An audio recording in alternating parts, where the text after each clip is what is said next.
For almost all of human history, becoming old was not something a person could quietly expect. Not because human beings were incapable of reaching old age, but because old age itself seems to have stood outside the normal shape of life for most of our time on Earth.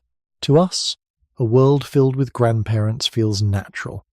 In the deeper human past, it may have felt unusual, fragile, and rare.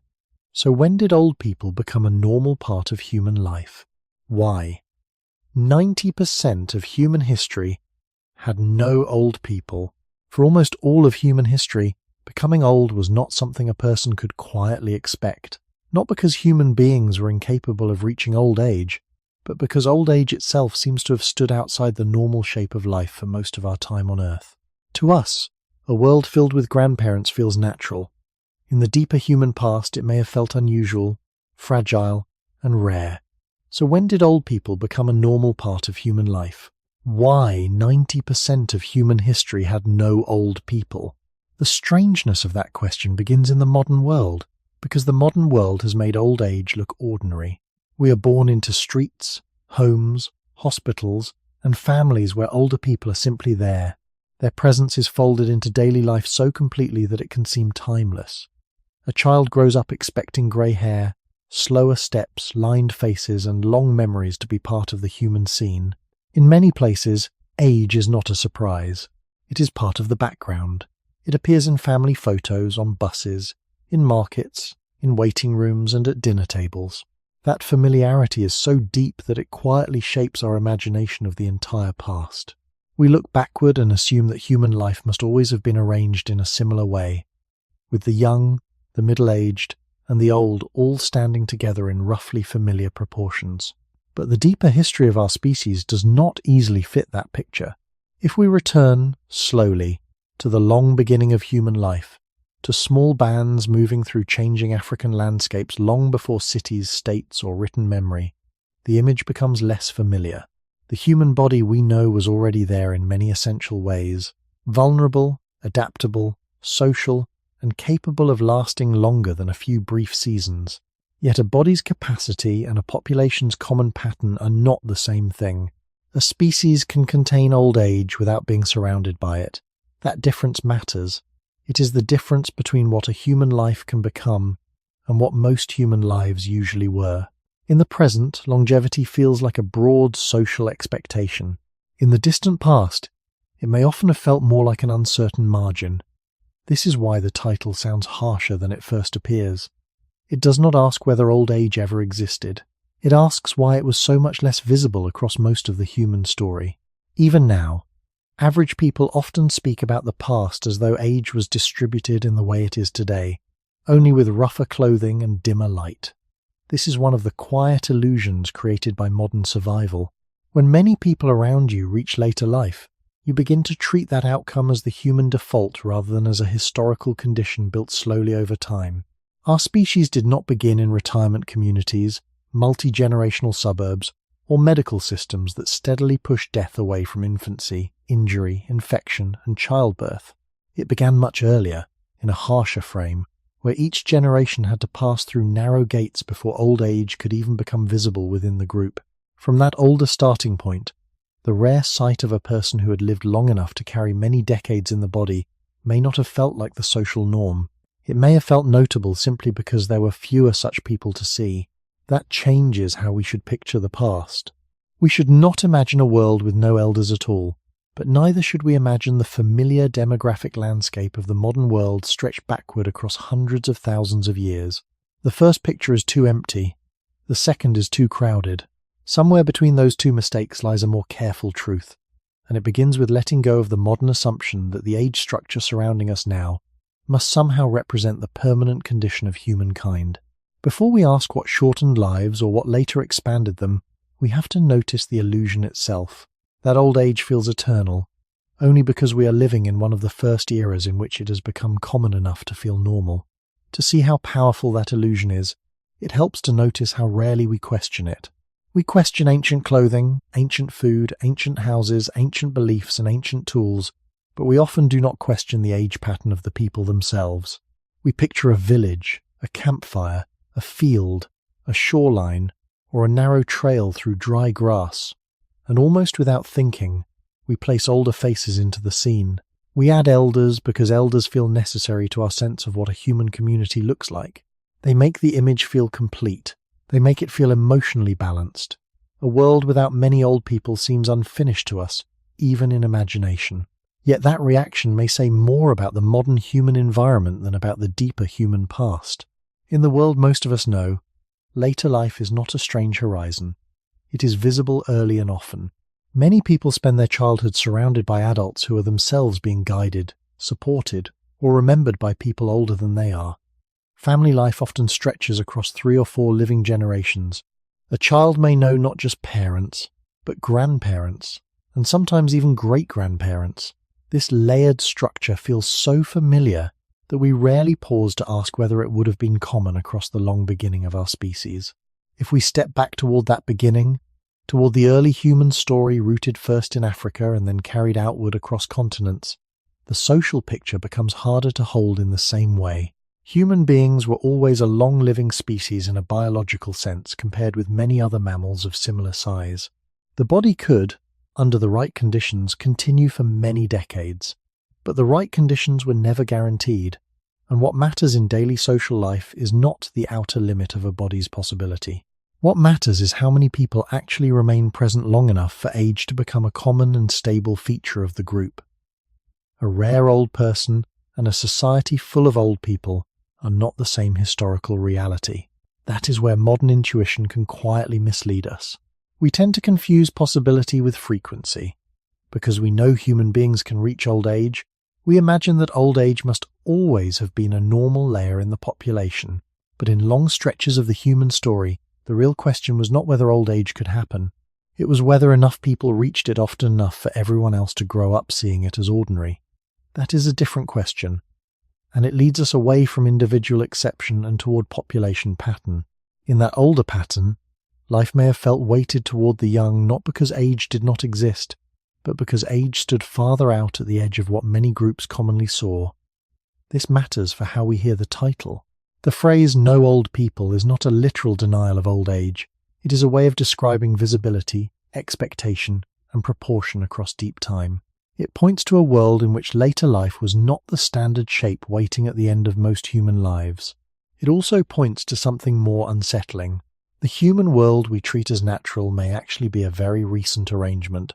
The steady presence of elders in daily life, the assumption that many people will survive into later decades, the idea that childhood normally unfolds in the company of old relatives, Locker, all of this may belong far more to recent history than to the larger arc of being human. If that is true, then our emotional picture of humanity has been formed inside an unusually protected moment. We are not just people looking back at the past. We are people standing in a rare demographic landscape, mistaking it for the original one. The deeper we place ourselves in human time, the more unusual our present world begins to look. Not unusual because people now live longer in every possible sense, but because age has become socially visible in a way that would not always have surrounded ordinary life.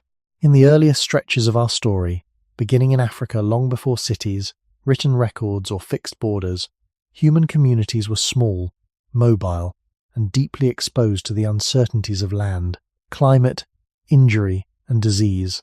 In such settings, the shape of a population would not have been defined by what the human body could theoretically endure at its outer edge.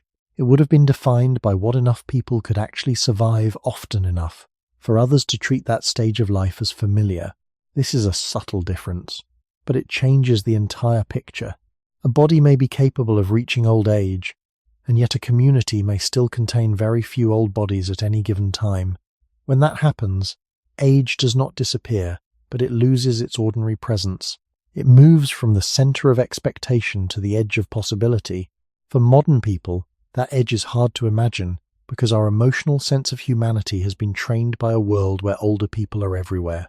We hear old voices in the family, see old faces in public, and build social systems around the assumption that many lives will continue far beyond youth and middle age. This assumption is so deeply woven into everyday life that we mistake it for the ancient human condition. But if we are trying to understand why old people were rare across so much of human history, the first task is not to list causes. It is to clear away this modern habit of seeing the present as normal and the past as only a rougher version of the same design. The past was not simply modern life with fewer machines. It was a different demographic world. Its silences were different. Its absences were different. Its sense of continuity between generations may have felt different as well. A child growing up where few people reached later life would not stand inside the same social landscape that many children know now. Memory, authority, care, and kinship would still exist, but they would be distributed through a younger population. The group could still contain knowledge, tenderness, and guidance, yet not in the same age balance that later societies came to expect. This is where the title begins to reveal its real force. It is not only about death. It is about visibility. It is about what kinds of people were commonly present long enough to shape the daily human world. If old age was rare in that world, then the human story looked younger than we instinctively imagine. Not younger in spirit, but younger in structure. More lives would have ended before later decades became a stable social layer. More communities would have carried memory forward without being densely filled with the elderly.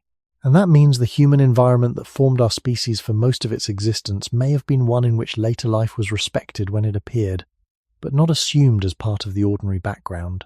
Once that possibility is allowed into view, the modern world becomes easier to question. We stop asking why the past failed to resemble us, and begin asking how we became so different from the long human beginning. That is the real threshold of this subject. Before we examine bones, survival, disease, childbirth, or population structure, we need to understand that the first barrier is imaginative.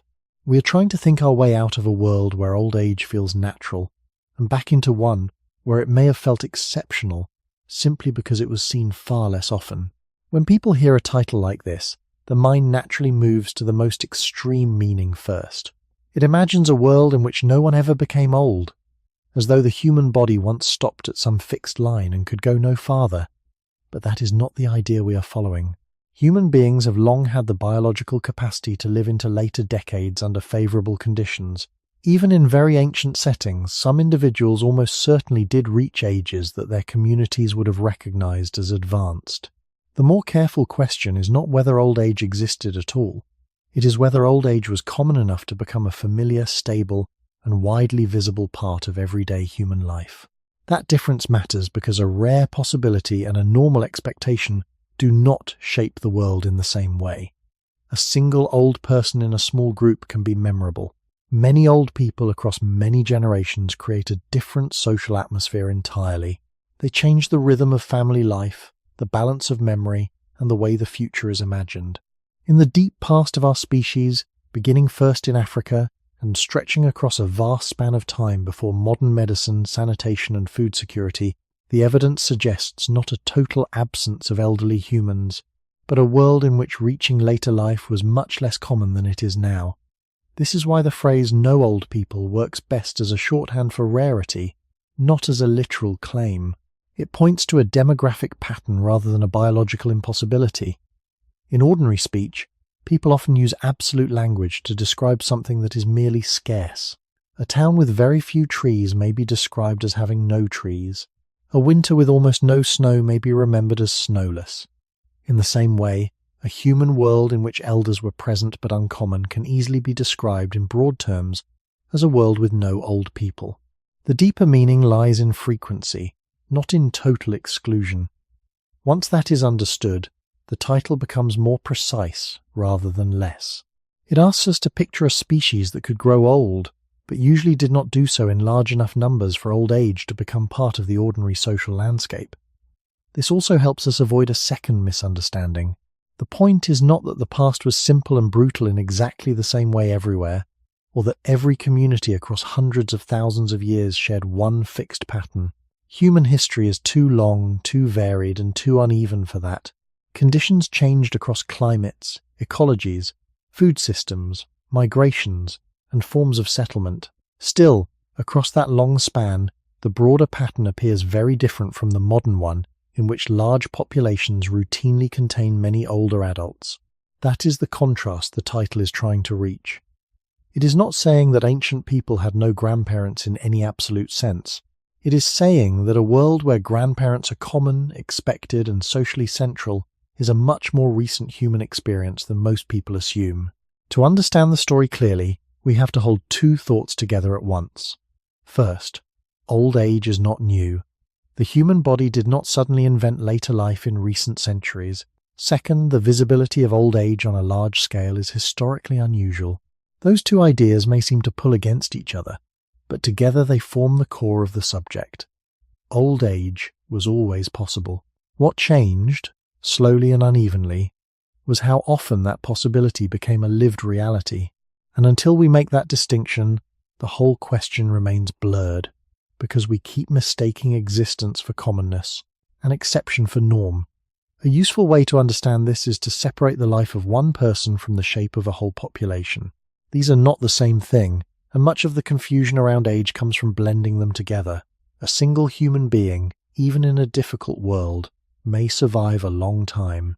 Chance, environment, health, skill, social support, and simple fortune can all help carry one life farther than expected. But when we ask what a human world usually looked like, we are asking something larger. We are asking how many people, across an entire group and across many generations, remained alive long enough for older age to become ordinary in daily experience. That is a population question, not a question about a few remarkable survivors. It is entirely possible for a society to produce some old individuals and still contain very little visible old age overall. In fact, this may be the more important reality for much of the human past. If only a small share of people reached later decades, then old age would exist, but it would not dominate the social picture. A child might still meet an elder, but not grow up in a world densely structured around elders. A family might still remember an older relative, but not assume that most family lines would stretch far into later life. The body's capacity and the group's pattern would remain different things. This difference becomes clearer when we think about what makes age visible. Age becomes visible not simply when one person lives long, but when enough people do so at the same time. It becomes visible when later life is no longer rare enough to feel unusual. It becomes visible when grey hair, slowed movement, worn joints, and long memory are not occasional exceptions but stable features of the human landscape. That kind of visibility depends on repeated survival across many stages of life, beginning much earlier than old age itself. It depends on surviving infancy, childhood, adolescence, pregnancy, infection, accident, and periods of scarcity in large enough numbers that later years can accumulate within the living population. When that accumulation is thin, old age remains present but sparse, and a sparse old age can change the emotional shape of a society, even if it never disappears entirely. This is why average age at death can be misunderstood so easily. People often hear that life expectancy in the distant past was low, and assume that humans simply could not live long. But average figures are shaped by how many lives end very early, not just by the maximum length a body can reach. A population can have a low overall average while still containing some individuals who live much longer. What matters for our question is not the existence of these longer lives alone. What matters is whether there were enough of them to make old age feel normal. That is the center of the title. It points not to biological absence, but to demographic thinness. It asks us to imagine a human story in which the far end of life was real, yet often distant from the experience of most people around it. Once we understand that, the phrase "no old people" stops sounding like an exaggeration and starts sounding like a compressed way of naming a world where age had not yet become socially abundant. In that sense, the title is less about whether old age existed, and more about whether old age had become common enough to shape the ordinary human scene. For most of our species' time, the answer seems to have been much less than it is now. This distinction also changes the way we think about memory. In the modern world, many people carry an intuitive sense that old age is woven naturally into the passing of time. We expect that if children survive, they will one day see older adults around them. We expect that most family lines, if not interrupted by unusual tragedy, will continue long enough to produce grandparents, sometimes great-grandparents, and a visible layering of generations. This expectation is so familiar that we almost mistake it for a law of nature. But in the longer human past, beginning from the earliest communities of our species in Africa and extending across immense stretches of time, that layered picture may often have been much thinner. The important point is not that later life was unknown. It is that later life may not have been present in enough numbers, often enough, to shape the ordinary rhythm of communal life in the way it does now. A few older people can preserve memory. A population full of older people creates a different social world altogether. It changes how often stories reach backward, how often children encounter bodies marked by many decades, and how often the group contains living witnesses to more distant seasons of its own life. When later life is rare, the connection between generations still exists, but it is carried through a narrower bridge. Knowledge may still move forward, but it does so through fewer older bodies. Care may still exist, but not with the same broad age structure.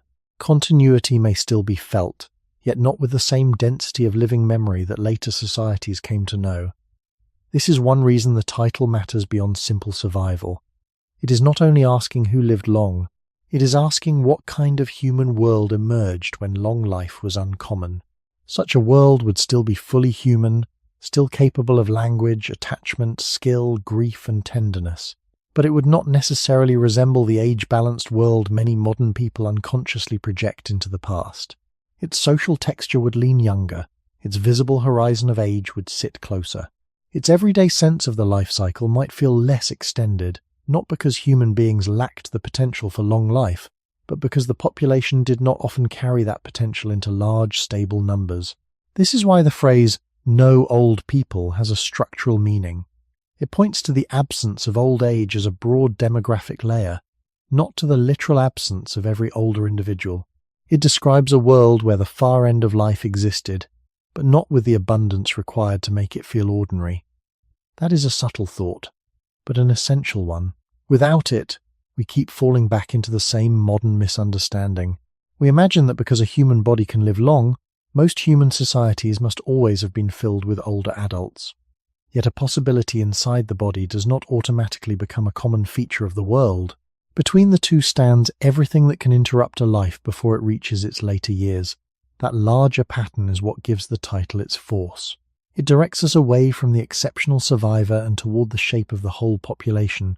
And once we begin looking at the shape instead of the exception, the past starts to look different. It becomes easier to imagine that for most of human history, old age was not absent in an absolute sense, but scarce enough that many communities would have felt younger than the ones we know today. In that younger world, to become old may have meant entering a stage of life that was real, visible, and meaningful, yet still uncommon enough to stand apart from the ordinary flow of human existence. If we follow the story further, another important distinction begins to appear. The human body and the human environment do not always tell the same story about how long a life will last. A body carries its own biological possibilities, shaped slowly through evolution. The environment around that body carries its own pressures, dangers, and uncertainties. When these two layers meet, the outcome we call a lifespan is created. For much of human history, the body of our species already possessed the potential to live for many decades. In that sense, old age was never something invented in modern times. The structure of the human body suggests that long life has always been within reach under favorable conditions.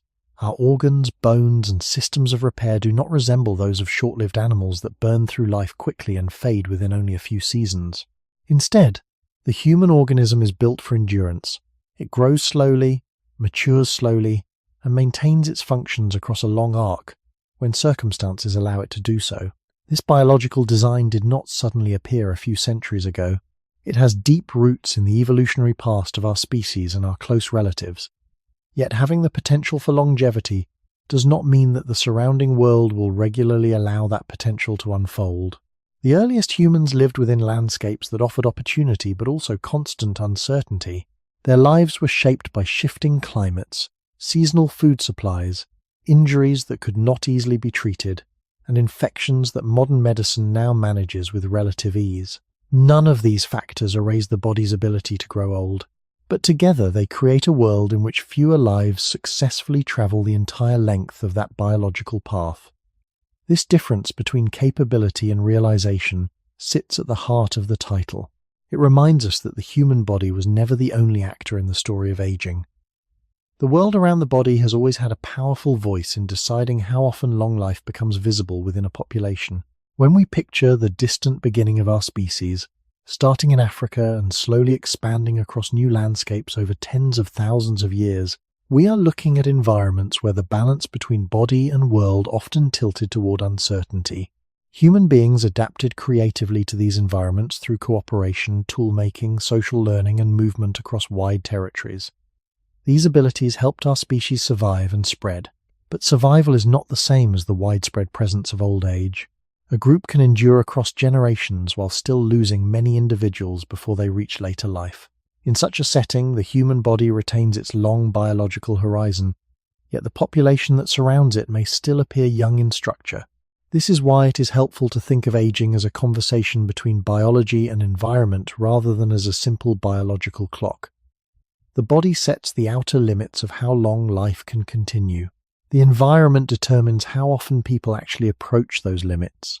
In the modern world, many environmental barriers that once interrupted life earlier have been softened by sanitation, stable food systems, safer childbirth, and medical care. Because of that, the biological potential for long life now unfolds more often and across much larger populations. But when we look back toward the deeper human past, we are seeing a different balance. The biological capacity for old age was already present, yet the surrounding world often made it difficult for large numbers of people to reach that stage. Understanding that tension is the first step toward explaining why old people could exist in the human story for a very long time, while still remaining relatively uncommon across most of it. To understand that tension more clearly, it helps to imagine the human body not as fragile by design, but as durable within limits.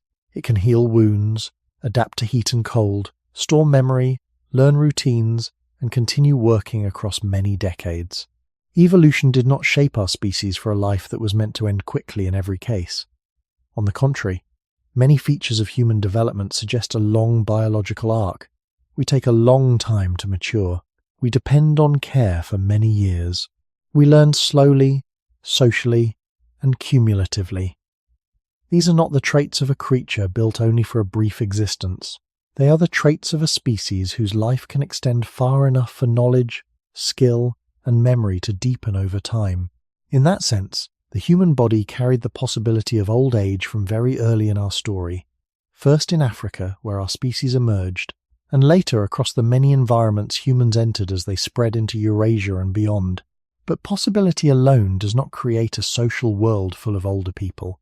A long-lived body placed inside an unpredictable environment does not automatically become a long-lived population. That is where the outer world begins to press back. A broken bone may heal, or it may alter movement for years. A wound may close, or it may become infected. A pregnancy may end in survival, or in loss. A season may provide enough food, or not enough. A dry year, a cold year, a bad migration, a dangerous birth, an untreated illness, a minor cut at the wrong time, any of these could interrupt a life long before the body had reached its deeper biological horizon.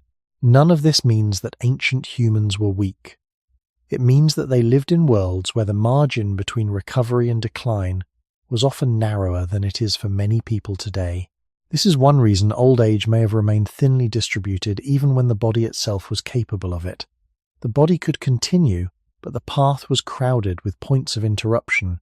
Modern people often underestimate how important this difference is, because we are used to living in environments that quietly protect the body from many constant threats.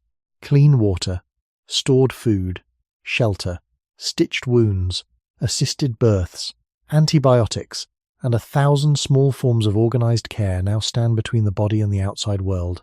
These protections do not make us a new species, but they do allow more of the species' original potential to survive long enough to become visible. In the earlier human world, that protective layer was much thinner. Cooperation existed, care existed, skill existed, and none of those should be underestimated. Human beings have long survived through social bonds and shared knowledge, yet even strong cooperation could not remove all the pressures built into a difficult environment. A group could protect its members and still lose many before later life became common. This is why the question is not simply whether human biology allowed old age. It did. The harder question is how often the surrounding conditions let that biology complete its longer course. Once we see the issue in that way, the title becomes easier to understand. For most of human history, the body did not lack the capacity to grow old. What was often lacking was a world gentle enough, stable enough, and forgiving enough for large numbers of human beings to arrive there together. In that older balance between biology and environment, old age remained real but less frequent, possible but less visible, part of the human design yet not a common feature of the human scene. This way of thinking also protects us from a common mistake. When people hear that old age was less common in the distant past, they sometimes imagine that early humans were simply built for short lives, as though their biology belonged to a different kind of creature. But the evidence does not support such a simple divide. The human species did not suddenly acquire the capacity for later life, only after entering the modern world. That capacity runs much deeper. It belongs to the long structure of human development itself, rooted first in the early populations of Africa from which our species emerged. Humans grow slowly, remain dependent for many years, and rely heavily on learning, cooperation, and accumulated experience. These are not small details. They suggest that extended life has long been meaningful within the human design. A species that matures slowly and learns socially gains something from lives that continue long enough to carry memory forward. Yet evolution does not promise safety. It only shapes possibilities within the conditions a population faces. And for most of human history, those conditions remained difficult enough that many lives ended before their longer biological potential could fully unfold. That means the real story is neither that old age was impossible nor that old age was normal. It sits in the quieter space between those two extremes. The body allowed for long life, but the world often filtered harshly before many people could reach it. This filtering happened again and again, across different landscapes and different forms of life. Some human groups moved through open grasslands, some through woodland, some along coasts, some into colder regions far from the African environments in which the earliest humans evolved. The settings changed, but one broad truth remained. To become old, a person had to survive not one challenge but a chain of them, and the longer the chain, the fewer people remained. This does not require us to dramatize the past. We do not need to imagine every day as a scene of constant emergency. Human life has always included routine, care, skill, tenderness, and adaptation. People found food, raised children, shared tools, protected one another, and passed down knowledge. They were not helpless before the world, but even a capable and cooperative species can live in conditions that steadily reduce how many individuals reach the later stages of life. That is the key. The question is not whether humans were strong enough to survive. The answer to that is clearly yes, since our species endured and expanded. The question is what kind of age structure that endurance produced. A species can be successful in evolutionary terms while still containing relatively few old people at any given time. It can reproduce, adapt, and spread without making old age common. In fact, for much of human history, that may have been the normal balance. The population as a whole could continue, even flourish in certain ways, while the later decades of life remained thinly populated. Once we accept that, the title stops sounding like a contradiction.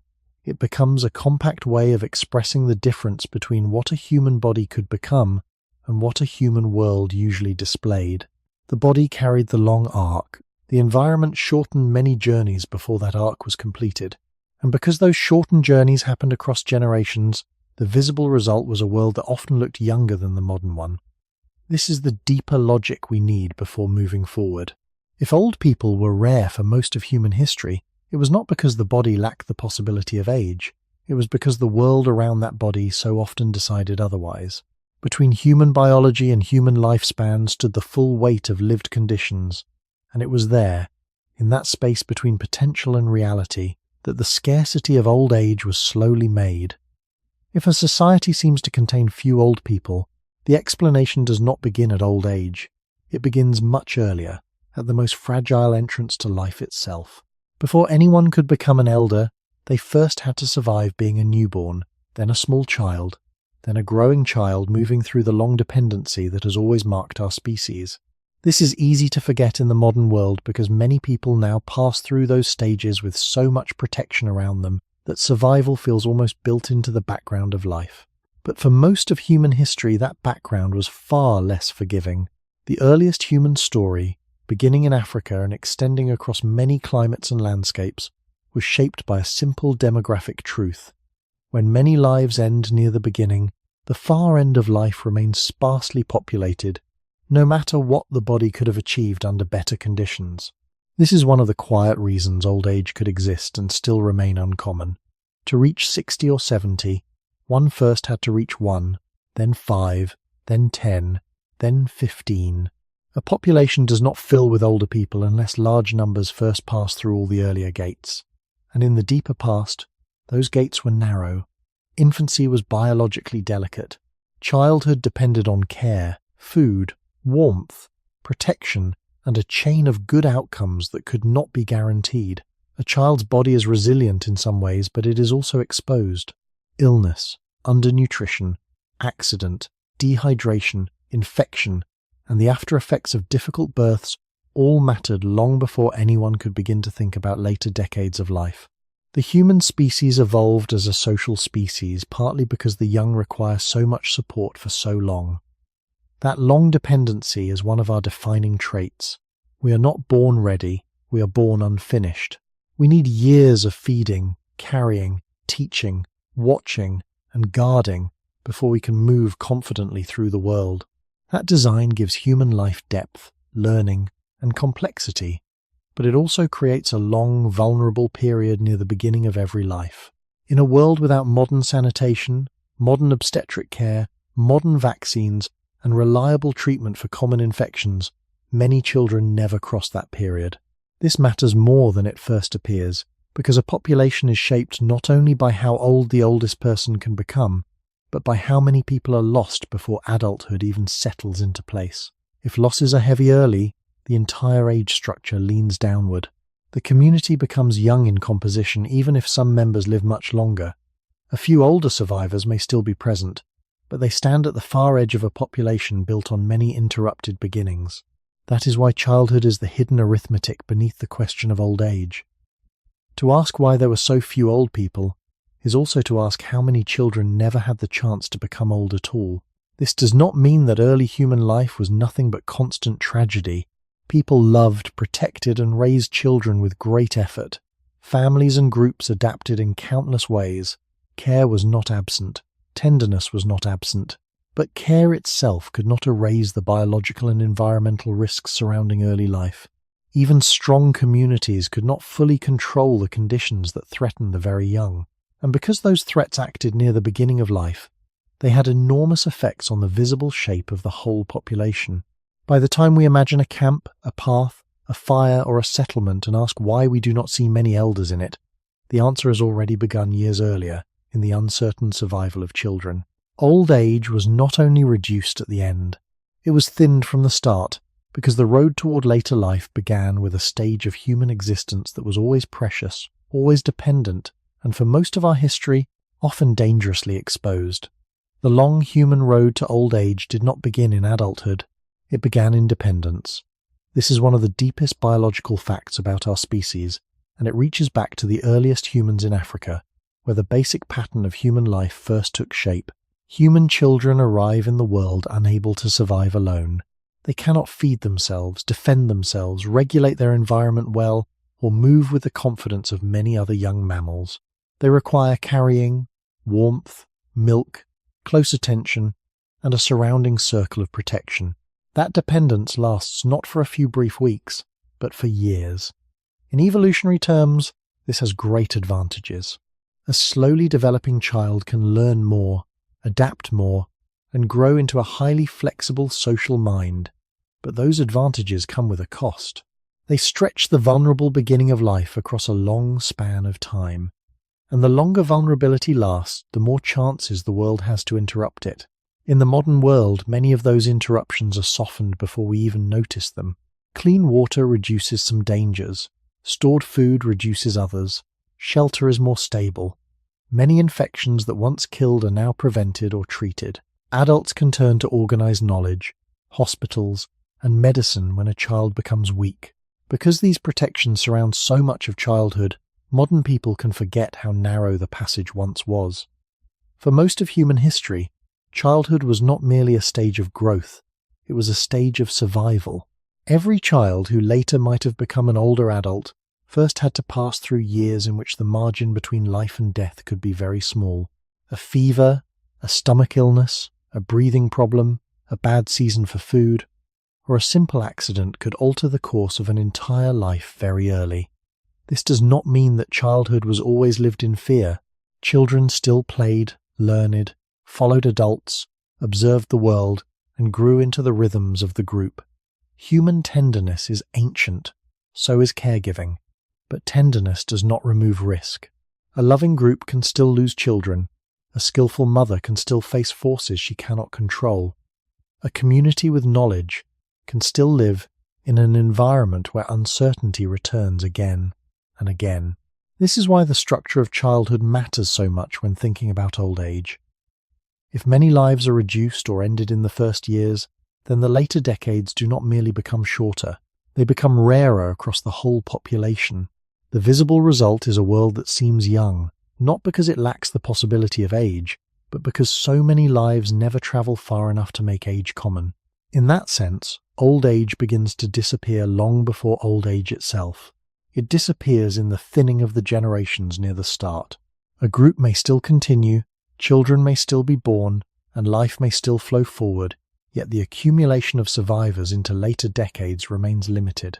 This is one reason modern intuition so often misleads us. We imagine that if a human group exists across time, then later life must naturally gather within it in large numbers.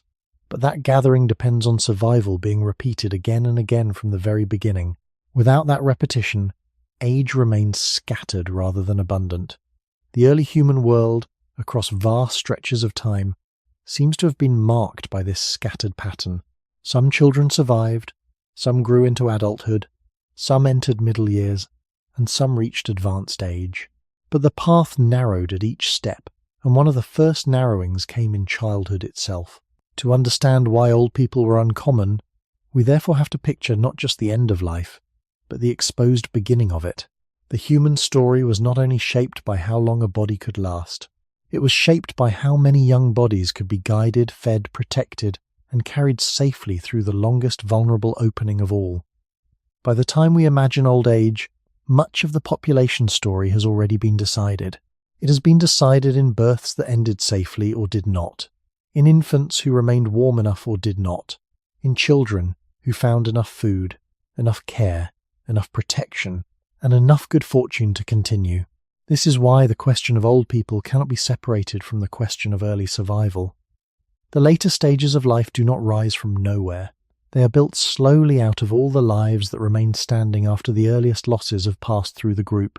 In the deep history of our species, beginning in Africa and then unfolding across other continents, those early losses seem to have mattered enormously. Human communities could persist across long stretches of time and still remain demographically young because continuity does not require that many people become old. It only requires that enough people survive to reproduce and sustain the group. That is a much lower threshold than the one required to fill a society with elders. A population can continue from generation to generation while still losing many lives before later decades ever arrive. Once that is understood, the image of the past begins to change. We no longer picture a steady ladder that most people climb toward old age. We picture a narrowing path, one that begins to narrow almost immediately. Each successful passage through infancy and childhood matters not just for that one person, but for the shape of the whole human world. If enough children do not survive, then later life cannot gather into a common social presence.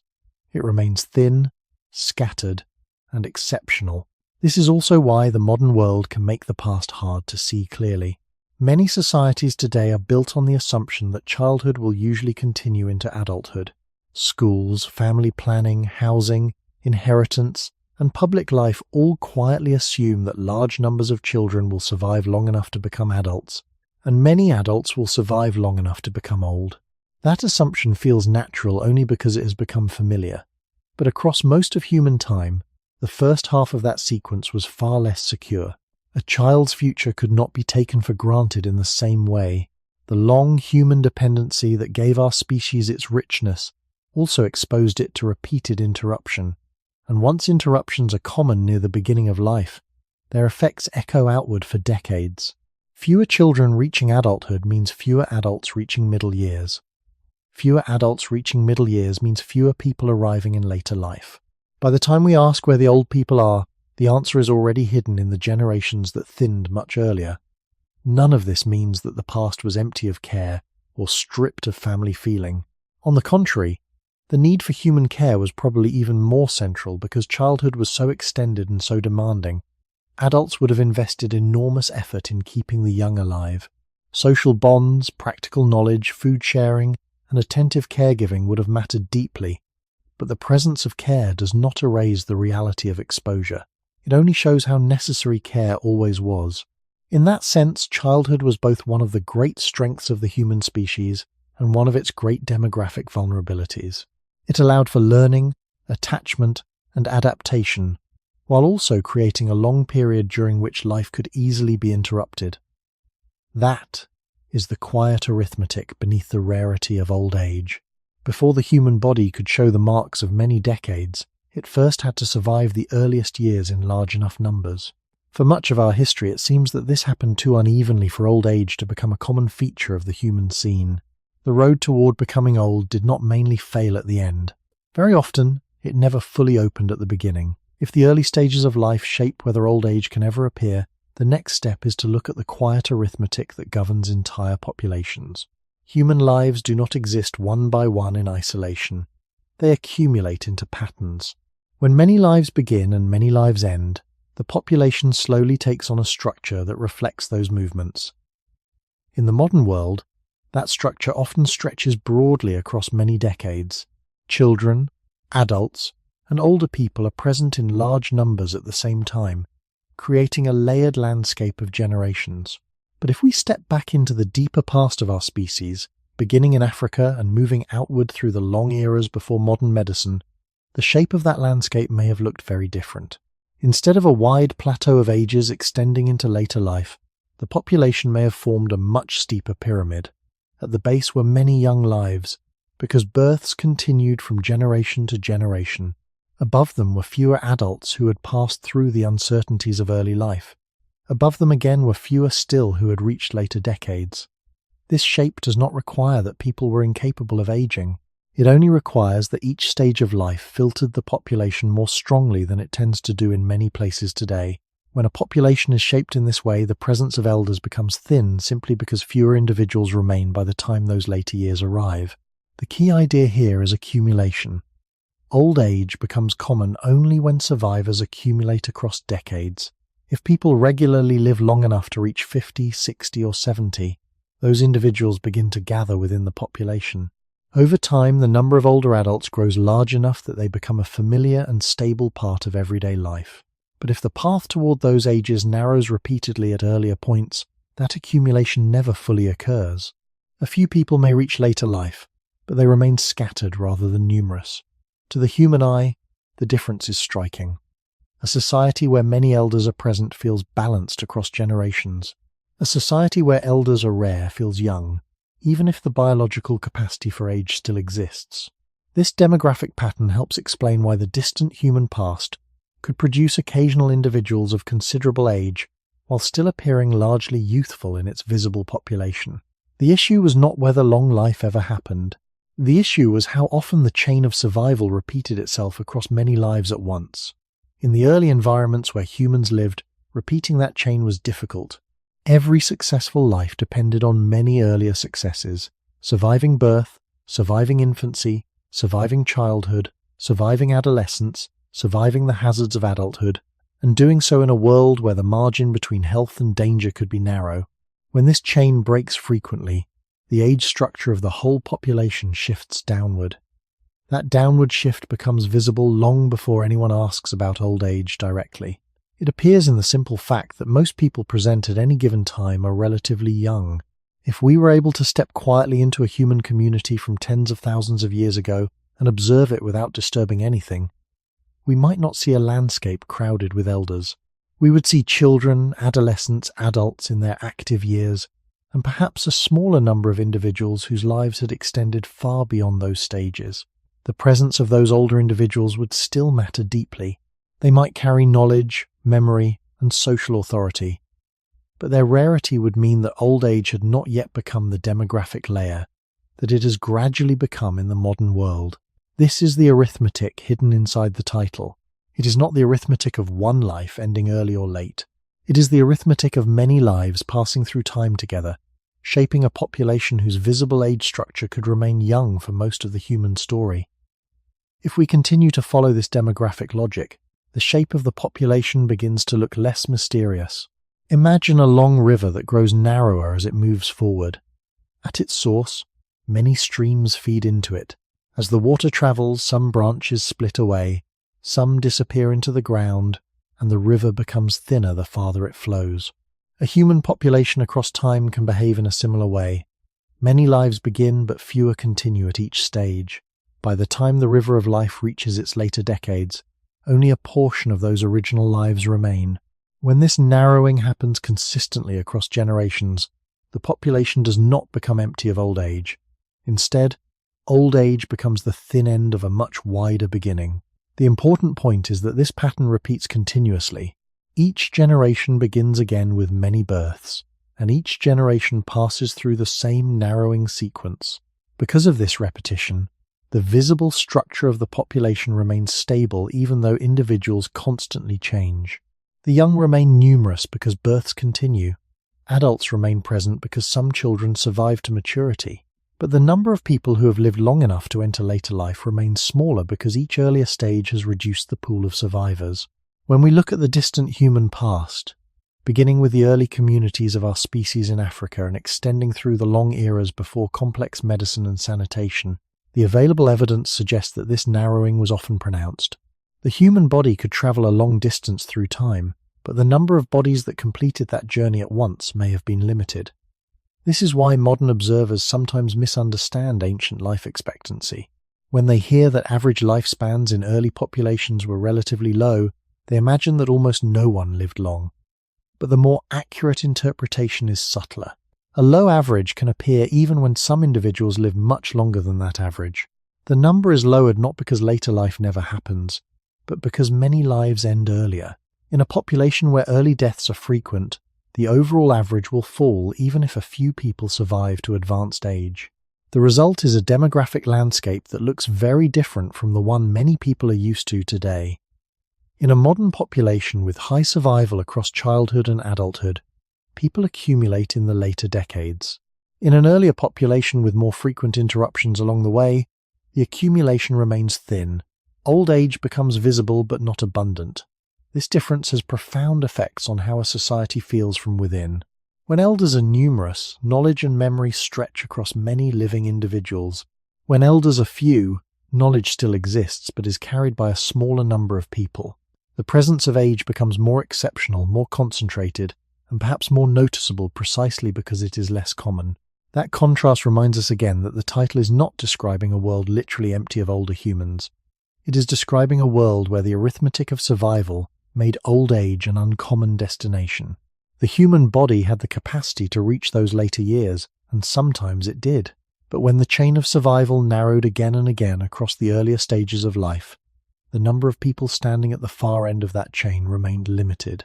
Over thousands of generations, this simple demographic process would have shaped the visible human landscape. Communities would have continued to thrive, reproduce, and adapt, yet the age structure surrounding them could still remain youthful in appearance. In that sense, the rarity of old age was not only about the end of life, it was the quiet, mathematical result of everything that happened long before that end was reached. Once this arithmetic is understood, the rarity of old age no longer seems like a mystery that needs a dramatic answer. It begins to look like the natural result of a population repeatedly shaped by losses at earlier stages. A society does not need to be overwhelmed by catastrophe at every moment in order to contain few elders. It only needs the path through life to narrow often enough, generation after generation, that the later decades never fill up with large numbers of survivors. This is a quieter and more useful way to think about the problem. It moves us away from searching for one single cause and towards seeing a long demographic pattern. In the earliest human world, first rooted in Africa and later spread across many regions, lives did not move through time under the same protective conditions that many people now take for granted. That does not mean the past was a constant emergency. Human beings still built routines, shared labor, raised children, and adapted with remarkable skill. But even a skillful and cooperative species can live within a structure where survival is unevenly distributed across the life course. When that happens, the population begins to tilt toward the young, not because the young are somehow more important, but because they are simply more numerous among the living. Birth continues to refill the base of the population. What does not happen as easily is the steady build-up of people in later life. And without that build-up, old age remains visible mainly as an edge, rather than as a broad layer. This helps explain why the social world of the past may have felt different in ways that are easy to overlook. A community with relatively few old people is not just a community with fewer wrinkled faces. It is a community with a different balance of living memory, authority, and generational overlap. It may still have wisdom, but that wisdom is carried by fewer older bodies. It may still have continuity, but that continuity stretches across a younger structure. It may still have long stories, but those stories are not held inside a population where later life is densely present. In that sense, population arithmetic is never only mathematical. It quietly shapes the emotional and social texture of human life. This is why the title points to something larger than lifespan alone. To say that most of human history had no old people is to describe a world in which the visible human scene was not richly stacked with later decades. The chain of survival did not remain wide enough for that. Instead, it narrowed repeatedly, and because it narrowed repeatedly, the far end of life remained less crowded. This is also why a few very old individuals do not overturn the pattern. Their existence matters, but they do not change the shape of the whole population unless they are joined by many others. Demography is shaped by repetition, not by exception. What becomes normal in a society is not defined by what happens once, but by what happens often enough to surround daily life.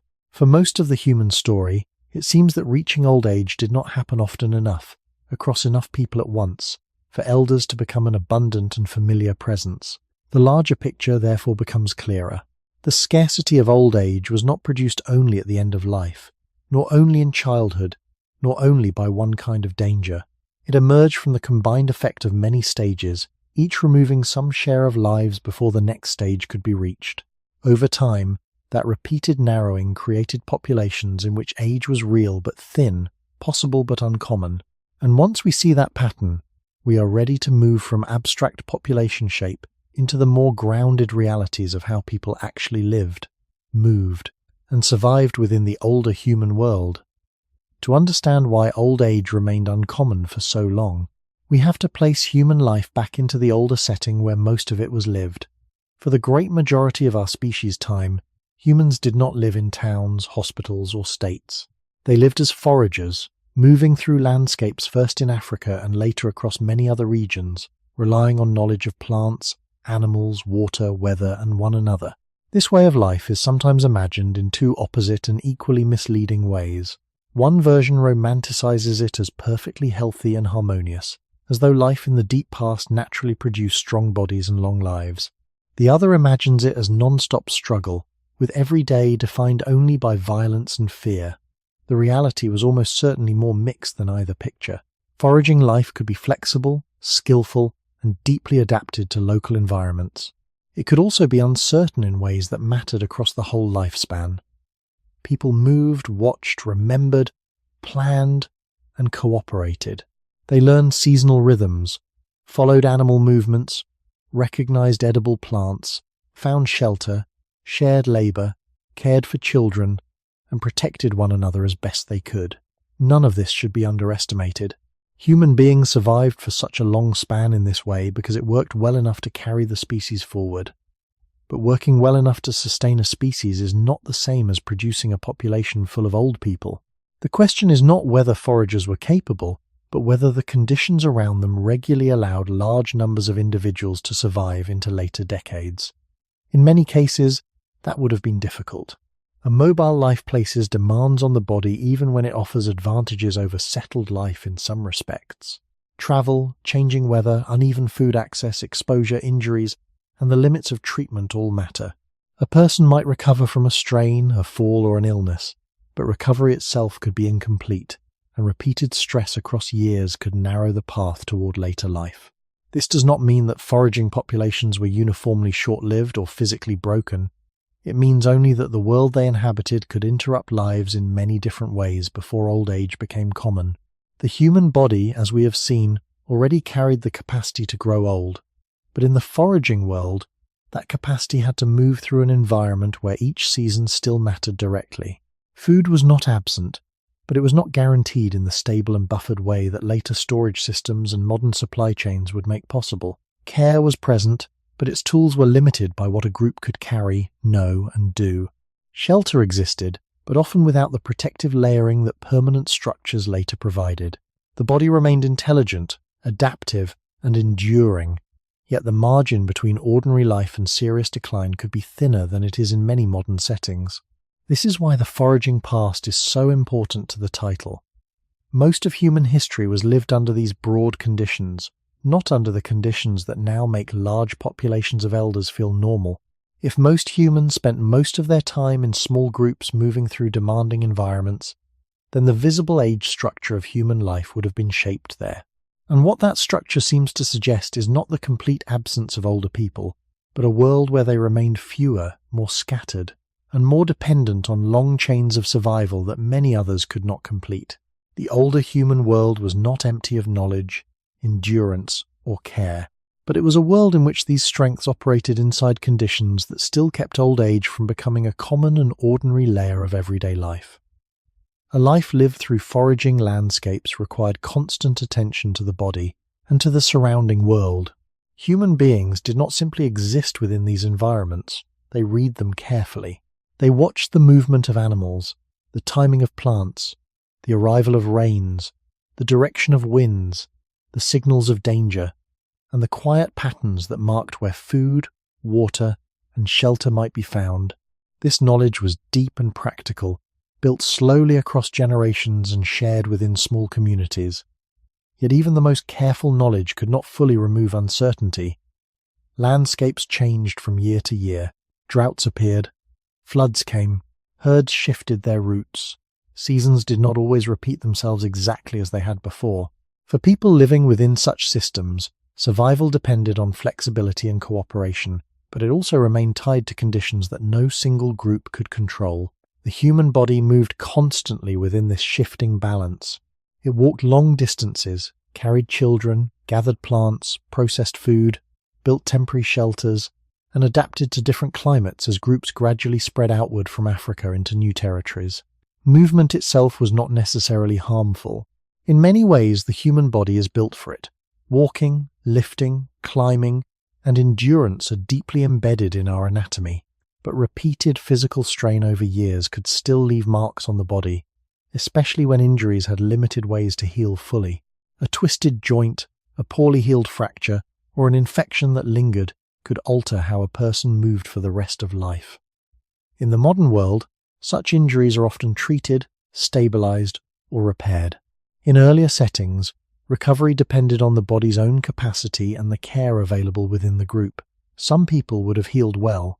Others may have carried lasting impairments that slowly narrowed their ability to continue the demanding rhythm of daily survival. These small changes could accumulate across time. A single injury might not end a life, but several difficulties across many years could gradually push a person toward the edge of what their body could sustain. In this way, the environment did not have to destroy life quickly in order to influence how many people reached later decades. It only needed to place steady pressure on the body across long stretches of time. That pressure was not always dramatic. Often it was simply the ordinary cost of living in close contact with a natural world that did not contain modern layers of protection. Food still had to be gathered or hunted each day. Water had to be found. Shelter had to be maintained or rebuilt as groups moved. Illness had to be endured with limited treatment. The human community itself helped soften many of these burdens. Sharing, cooperation, and social bonds have always been central to survival. People helped one another carry loads, care for children, and support those who were injured or weak. Such support likely allowed many individuals to live longer than they could have alone. But even strong cooperation had limits when tools and medical knowledge were constrained by the technology of the time. Over many generations, this balance between human skill and environmental difficulty shaped the visible age structure of the population. Individuals could certainly reach later life. Some did, yet the steady demands placed on the body by movement, exposure, injury, and illness meant that fewer people would accumulate in the oldest age groups at the same time. A community could remain stable, knowledgeable, and socially rich while still containing relatively few elders. The rarity of old age, therefore, did not arise from a single dramatic danger within the foraging world. It grew gradually from the repeated demands placed on human bodies across a lifetime lived close to the land. What makes this older way of life especially important is that it formed the human experience for such an immense stretch of time. For most of our species' existence, people lived not inside permanent systems designed to buffer risk, but inside living landscapes that had to be understood anew, again and again. That does not mean those landscapes were always hostile. Many were rich, familiar, and deeply known to the people moving through them. Human communities learned where to find water in dry places, when certain plants could be trusted, how animals behaved across seasons, and how to use memory, cooperation, and movement to survive. These were not small achievements. They were the foundation of human endurance. But endurance at the level of the species is different from abundant old age at the level of the population. A way of life can be successful enough to carry humanity forward for hundreds of thousands of years and still not produce a social world filled with elders. In fact, the two things can exist side by side. The foraging world may have been highly successful in evolutionary terms precisely because it was flexible and responsive, yet it still left many individual lives exposed to interruption before later decades could become common. This is an important balance to hold, because modern people often swing too far in one direction. Some imagine that hunter-gatherer life must have been healthier because it was closer to nature. Others imagine that it must have been uniformly miserable because it lacked modern comforts. Neither picture fully explains the age structure that matters here. A population does not fill with old people simply because its members are strong, active, or well adapted. It fills with old people only when enough individuals repeatedly survive all the earlier filters of life. In the long human beginning, first in Africa and then across many different environments, that repeated survival seems to have remained difficult enough that later life stayed comparatively rare. Small groups could contain great practical intelligence and still lose many people before old age became common. They could know their environment intimately and still be vulnerable to infection, accident, scarcity, exposure, or the slow cost of bodily wear. They could care for the weak and still be unable to protect everyone from the cumulative demands of life lived close to the land. This is why the rarity of elders should not be taken as proof of failure.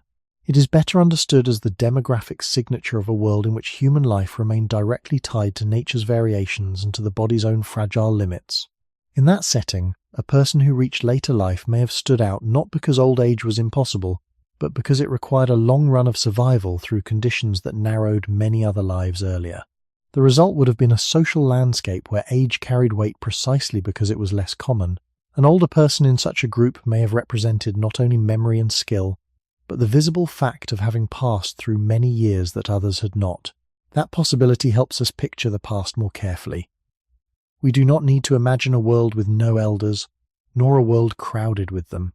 We need to imagine a younger human scene, one in which old age existed but had not yet become the broad, familiar layer that later societies would normalize. Seen this way, the foraging past gives the title much of its force.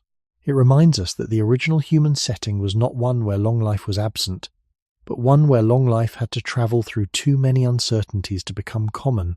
And because that setting shaped the overwhelming majority of human history, it helps explain why old people, though real and meaningful, remained for so long more exceptional than ordinary. When people think about the long human journey, agriculture often appears as the great turning point that must have changed everything at once. Fields replaced wandering, villages replaced camps, storage replaced some of the daily uncertainty of finding food, and settled life began to create larger, more permanent communities. It is tempting to assume that this change must also have quickly produced a world with many more old people. After all, farming seems more stable than foraging. It seems closer to the kinds of organized societies in which later life becomes easier to imagine. But the historical and biological picture is more cautious than that. The shift to agriculture was one of the largest transformations in human history, yet it did not simply open the door to long life in a smooth and immediate way. In some respects, early farming created new pressures, even as it reduced certain older ones. That is why this part of the story matters so much. If old age remained uncommon through most of human history, the reason cannot be explained only by pointing to mobility, wild landscapes, and foraging life. Even after people in different parts of the world began to cultivate plants and keep animals, long life did not suddenly become ordinary for everyone. Settled life could increase food supply in some seasons and allow populations to grow, but larger populations are not the same thing as older populations. A community can become bigger without becoming older in structure. In fact, the very success of farming and producing more births can make a population look younger, because more children enter the base of the population while many earlier risks remain. This is one of the quiet demographic paradoxes of early agriculture.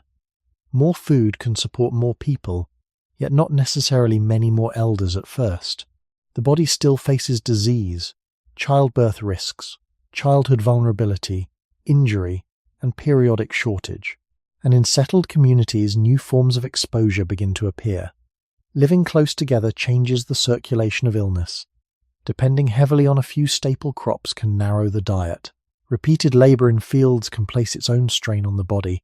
Contact with domesticated animals may introduce new disease environments. None of this means that agriculture was simply worse, or that it failed. It means only that the path toward a world full of old people was longer and more uneven than modern intuition suggests. The first farmers were not stepping directly into the modern age. They were entering another difficult human arrangement, one with its own advantages and costs. This matters because it keeps us from making the past too simple. Human history was not divided into a bad age before farming and a healthy age after it. The reality was slower and more mixed. Agriculture made larger settlements possible, allowed surplus in some places, and eventually supported complex societies, written records, and more durable institutions. Over very long periods, these changes contributed to the conditions that would make later life more visible. But at the beginning, early farming did not automatically fill villages with grandparents. It often created denser, more demanding social worlds in which many of the old dangers remained while some new ones emerged. If we keep the title in mind, this helps explain why the rarity of old age continued so deep into the human story. The move away from a purely foraging world did not instantly transform the age structure of populations. Human beings still lived in bodies vulnerable to infection, undernutrition, hard labor, and reproductive risk. The environment had changed, but not into a fully protective one. So the old demographic narrowing could continue, even inside settled life. To become old still required surviving a long chain of conditions, and early agriculture did not remove enough of those conditions quickly enough to make old age common. It changed the human world profoundly, but it did not yet make later life ordinary. To understand why early agriculture did not immediately produce long lives, it helps to look at what actually changed when people began to farm. The shift was not only about food, it also altered the scale and density of human communities. Instead of small groups moving through landscapes, many people now lived closer together for longer periods of time. Villages formed, sometimes near rivers or fertile plains where crops could grow more reliably. Over generations, these settlements expanded, bringing together families, animals, stored food, waste, and water sources in the same physical space. From a demographic perspective, this closeness created a very different environment for the human body. In small mobile groups, illness could spread, but the group itself was often limited in size and movement, sometimes reduced prolonged exposure. In settled communities, pathogens had more opportunities to circulate repeatedly among the same people. A sickness could move from one household to another, from children to adults, from animals to humans, and back again. Over time, these patterns helped create what historians and archaeologists sometimes describe as the early disease environments of farming societies. None of this means that agriculture was simply unhealthy, but it does show that stability and risk could appear at the same time. The human body still carried its long biological potential, yet the environment surrounding it had become more crowded and interconnected. This mattered not only for adults but especially for children, whose survival still shaped the age structure of the population. Childhood illnesses could spread more easily where many people lived close together, and because children formed a large part of the population base, their survival continued to determine how many lives might eventually reach later decades.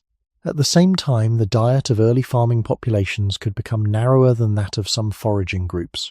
Instead of drawing food from many different plants and animals across wide territories, communities sometimes relied heavily on a smaller number of staple crops such as grains. These crops could support large populations and provide dependable calories, but they did not always offer the same nutritional variety. Over many years, such dietary patterns could influence health in subtle ways. Evidence from ancient bones and teeth sometimes shows signs of stress related to diet, infection, or heavy physical labor. Farming itself demanded repeated work with the body, digging soil, carrying loads, harvesting crops, grinding grain, building and maintaining structures. These activities supported the growth of settled societies, yet they also required daily effort that accumulated across decades. None of these pressures alone determined how long a person lived, but together they formed another layer in the long chain of conditions shaping human survival. A community could grow larger, store food, and maintain traditions while still losing many lives before later age became common. This is the important point. Early agriculture did not remove the demographic narrowing that had already characterized much of the human past. In some ways, it reshaped that narrowing rather than eliminating it. The population base became wider because more children were born and supported. Yet the number of individuals who survived through every stage of life still depended on many uncertain factors. As a result, villages and early farming societies may have appeared full of life and activity without being filled with elders. The age structure could remain youthful even as the population itself expanded. In that sense, agriculture moved humanity toward a world where long life would eventually become more visible, but the journey was gradual. The first fields and villages were only the beginning of a much longer transformation that would unfold slowly across thousands of years. What matters most about early agriculture is not whether it was better or worse than foraging in some absolute sense, but that it did not immediately create the demographic world modern people now imagine. It changed the human path, but it did not erase the older arithmetic of survival. The first farming societies still lived very close to uncertainty, even when they stayed in one place. Crops could fail, seasons could shift, stored grain could be damaged, stolen, or exhausted. A settlement might seem more secure than a moving camp, yet that security could be fragile because more people now depended on the same harvests, the same water, the same local environment. In a small mobile group, hardship could sometimes be met by moving away. In a settled community, movement was no longer always the first answer. Fields, houses, storage spaces, and graves tied people more tightly to the land. This created a different form of life, but not a fully protected one. The human body still had to survive birth, childhood, infection, labor, and age under conditions that could fail in many ordinary ways. That is why the presence of farming does not automatically mean the presence of many old people. A village can endure for generations and still contain relatively few elders. The important thing is not whether people had homes, fields, and grain, but whether enough individuals survived long enough, often enough, for later life to accumulate broadly across the population. Early agriculture did not guarantee that accumulation. In some places, it may even have made life harsher for certain bodies. Repetitive labor could wear joints and backs. Dependence on staple crops could leave people vulnerable when harvests failed or diets narrowed. Denser living could allow disease to move more easily through a community. Women in farming populations may also have faced repeated pregnancies under demanding physical conditions, which could deepen the risks already present in human reproduction. None of this should be turned into a simple story of decline. Farming also made possible larger populations, more durable settlements, food storage, and eventually social systems that would transform the human future.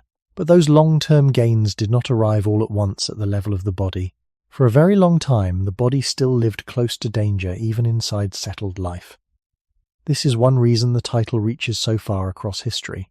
It reminds us that the appearance of villages, fields, and early civilization did not suddenly fill the world with grandparents. The road toward a population rich in old age was slower than that. It required not just food production, but a much broader softening of the conditions that ended lives early: childhood disease, maternal death, infection, poor sanitation, repeated scarcity, untreated injury, and the physical costs of labor. Those changes came gradually, unevenly, and often very late. So when we picture the first farmers, we should not imagine them stepping directly into the familiar age structure of the modern world. We should imagine something more in between, a human society becoming larger, denser, and more settled, while still remaining young in demographic shape. Children would have been numerous. Adults in their working years would have formed much of the visible community. Older people would still have existed, and in some places may have carried great social importance, but they were unlikely to have formed the broad and ordinary layer that later societies came to know. In that sense, agriculture did not end the rarity of old age. It only shifted the setting in which that rarity continued. The human story was moving, but slowly. The world was becoming more organized, yet not yet gentle enough for age to become common, and so the first farming landscapes, like the older foraging ones before them, still belonged to a species whose bodies could grow old, but whose populations were not yet built to make old age familiar. One reason this subject is so difficult is that the distant past does not speak to us clearly. It leaves fragments: a bone in the ground, a worn tooth, a burial site, a pattern of joints, a trace of disease, a shape in the pelvis, a skull with signs of healing. These are the kinds of remains from which archaeologists and biological anthropologists try to rebuild the human story. But old age is not something that fossils announce in a simple and certain voice. A body can leave clues about growth, injury, strain, disease, and maturity, yet estimating exact age at death becomes harder as adulthood deepens. It is often easier to tell whether someone was a child, an adolescent, or a young adult than to say with precision how far that person moved into later decades. This matters greatly for the title, because when we ask whether old people were rare in the past, we are asking a question that evidence can answer only with caution.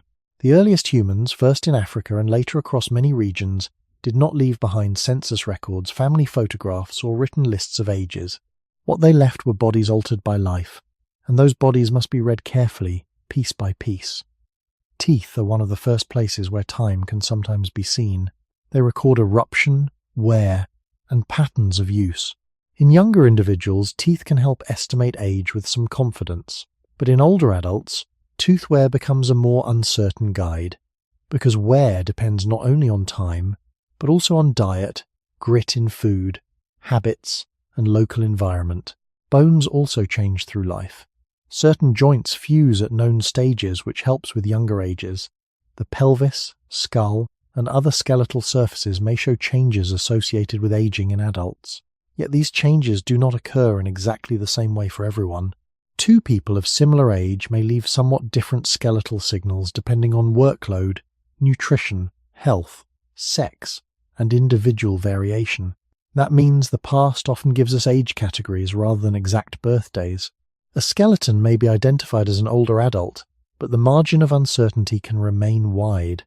This is one reason we should be careful not to speak too confidently about how many people reached one exact age in prehistory. The evidence is powerful, but it is not all-powerful. It shows patterns more reliably than precise totals. And those patterns suggest that while later life certainly existed, it was not distributed across the population in the same abundant way many modern societies now display. Burial sites deepen the picture but also add complexity. A cemetery may preserve many bodies from one place and time, yet not everyone who lived in that community was buried there in the same way. Some graves survive better than others. Some bones decay faster depending on soil, moisture, and disturbance. Some populations are represented by small samples, while others leave richer archaeological records. So even when scientists reconstruct age profiles from ancient graves, they are working through filters: who was buried, what was preserved, what was found, and what can still be interpreted. None of this weakens the importance of archaeology. In fact, it makes the field more impressive, because so much has been learned from such partial evidence. We know enough to see that the human body always carried the possibility of long life, and that some individuals did survive into what their communities would have recognized as advanced age. But we also know enough to see how difficult it is to transform scattered bones into a complete demographic portrait. The deeper past does not give us certainty in every detail. It gives us a narrower, quieter kind of truth. It tells us that old age was real, but that the visible accumulation of old age appears to have been limited for much of human history. And perhaps that is fitting. A subject about rarity should arrive through rare and fragile evidence. The human story of aging survives, but it survives imperfectly, through bones and teeth that remind us not only that people lived and died, but also that the oldest lives were often the hardest to count with full confidence. When scientists attempt to reconstruct the age structure of ancient populations, they rarely rely on a single clue. Instead, they gather many small signals and place them together, slowly building a broader picture from pieces that are each incomplete on their own. Teeth, bones, joint surfaces, patterns of growth, and signs of wear are compared across many skeletons from the same burial sites. Over time, these comparisons begin to reveal tendencies. Not exact ages for every individual, but distributions that hint at how many people died young, how many reached adulthood, and how many seem to have lived longer. This kind of reconstruction requires patience, because the human skeleton carries time unevenly. Early in life, the signals are clearer. Children's bones and teeth follow relatively predictable stages of development. Researchers can often estimate childhood age ranges with reasonable confidence by observing tooth eruption or the growth of certain bones. As adulthood progresses, however, the body changes in more complex ways. Bones remodel themselves throughout life in response to activity, nutrition, disease, and injury. Two individuals of the same age may show different skeletal patterns simply because their lives place different stresses on their bodies. For this reason, identifying older age from skeletal remains often relies on subtle combinations of features rather than a single measurement. Scientists look for surfaces that gradually change texture over time, joints that show long-term use, or bones that reveal healing from earlier injuries. These signs do not produce exact numbers, but when they appear repeatedly across many remains, they begin to form a demographic outline. That outline often suggests a population in which many individuals died before reaching later decades, while a smaller number show evidence of longer lives. Even this interpretation must be approached carefully, because archaeological evidence itself passes through several layers of filtering before it reaches the present. Not every person who died was preserved in a way that allows discovery.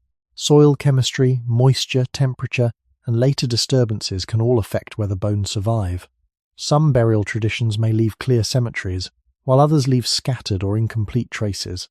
A community might have buried its members in several locations, or in ways that do not preserve well over thousands of years. Because of these factors, archaeologists rarely claim that a cemetery represents the full demographic structure of a population. Instead, they treat it as one window among many. By comparing burial sites from different places and periods, scientists begin to see broader patterns repeating across the ancient world. In many early populations, there appears to be a large presence of children and younger adults, with progressively fewer individuals represented in the later stages of life. That pattern fits closely with the demographic narrowing we have been describing. It does not suggest that older people never existed.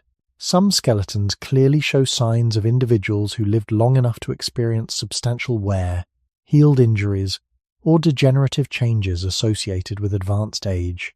These individuals remind us that the human body always carried the possibility of a long life. But they also tend to appear in smaller numbers relative to the many remains that belong to younger age groups. When this pattern appears repeatedly across different archaeological contexts, it strengthens the idea that old age was present but uncommon across much of human history. The bones do not speak with perfect clarity, yet they whisper a consistent message. Human beings could grow old, and sometimes did, but when we look across the fragments left behind by thousands of lives, the overall picture still leans toward a population that was visibly younger than the one most people experience today. Even when the bones are silent in certain details, they still tell a story about time lived inside the body. A skeleton does not record a birthday, but it carries traces of the life that passed through it. A healed fracture suggests a fall survived years earlier. Worn teeth hint at thousands of meals ground slowly between enamel and stone tools. Joints shaped by repeated movement reflect the daily rhythm of walking, lifting, carrying, and working across seasons. These marks accumulate gradually, layer upon layer, until the body itself becomes a quiet archive of lived experience. When researchers encounter such remains in the archaeological record, they are not only identifying death, they are glimpsing the long paths some individuals managed to travel. In some skeletons, the traces of those paths are unmistakable. Bones show signs of extensive wear or healed injuries that must have required years of recovery and survival afterward. Teeth may be worn almost flat from decades of use. Vertebrae may carry evidence of strain from a lifetime of movement or labor. These bodies do not belong to people who died in childhood or early adulthood. They belong to individuals who remained alive long enough for time itself to leave deep marks on the skeleton. Their existence confirms something important. Later life was always possible within the human design. The species did not lack the capacity to reach advanced age, but the rarity of such skeletons in many ancient contexts reminds us of the broader demographic picture.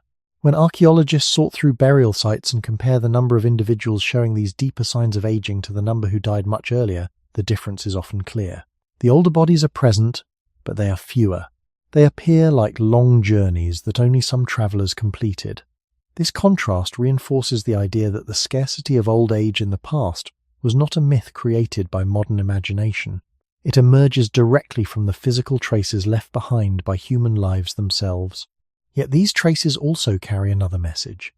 The individuals who did reach later life often show evidence of having been cared for or supported at times when their bodies were injured or weakened.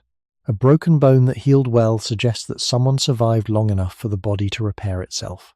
In some cases, skeletal remains show injuries that would have made independent survival difficult, yet the person lived many years afterward.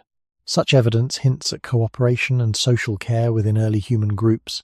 Even in worlds where old age was uncommon, people did not simply abandon those who were injured or weak. Communities could sustain individuals who had endured great physical hardship, allowing them to continue living beyond the moment of injury. This tells us something subtle but important about the rarity of elders. Their scarcity was not necessarily caused by indifference or lack of care. Human compassion and cooperation are ancient traits.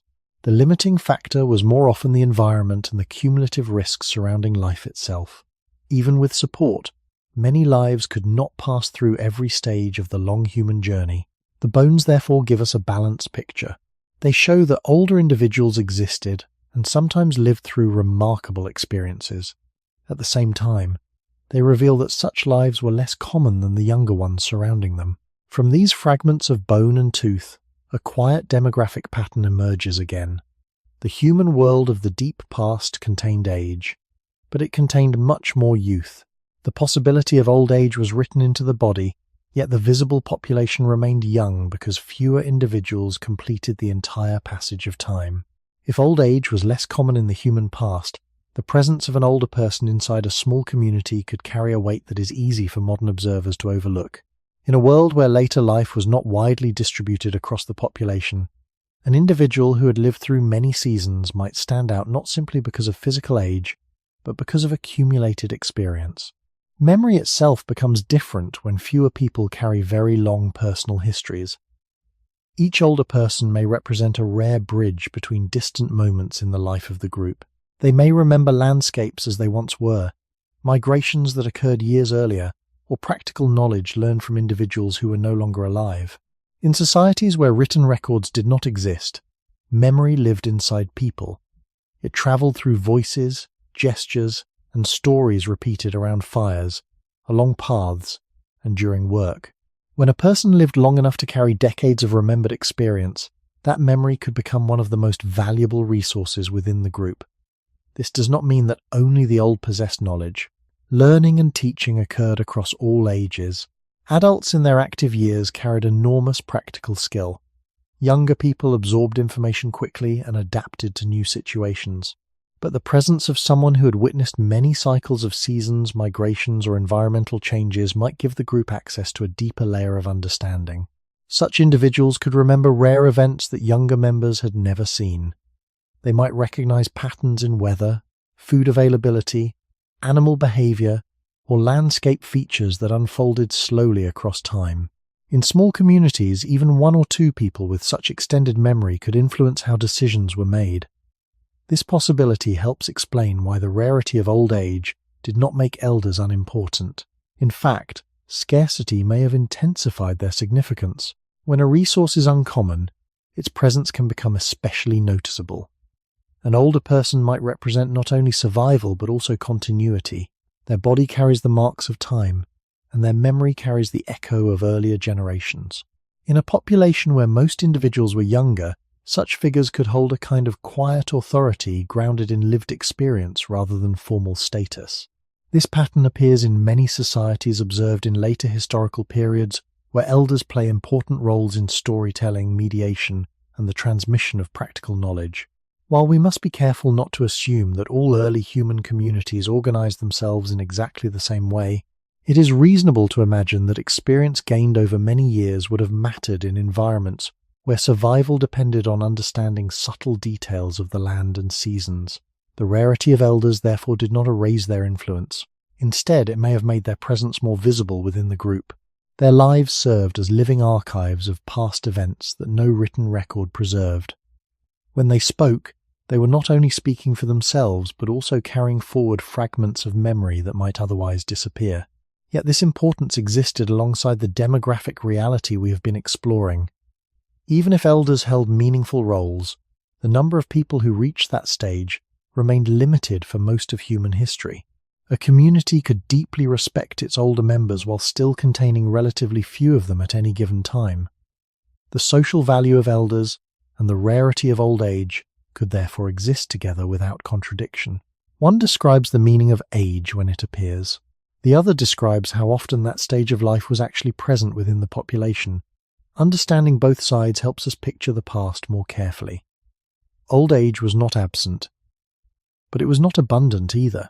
When it appeared, it could shape the group in quiet but significant ways, precisely because it represented something that many lives had not yet reached. In small human communities, knowledge rarely existed as something written down or stored outside the body. It lived inside people and moved from one person to another through observation, imitation, and memory. Children learned by watching adults prepare food, repair tools, follow tracks, recognize edible plants, or navigate across familiar landscapes. Adults refined those skills through repeated practice across seasons and years. Yet the deepest layers of knowledge often depended on time itself. Some lessons could only be learned by witnessing rare events or by remembering how the land behaved many years earlier.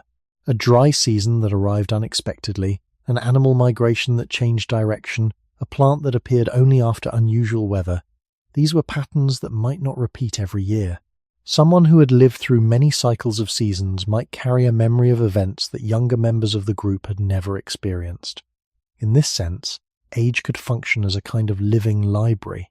When old age was uncommon, that library existed inside relatively few individuals.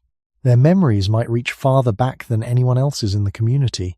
They could recall earlier campsites, earlier conflicts, earlier shortages, or earlier successes. Such recollections did not guarantee perfect knowledge, but they could offer perspective that younger members did not yet possess. In environments where survival often depended on subtle understanding of local conditions, even small pieces of remembered information could matter.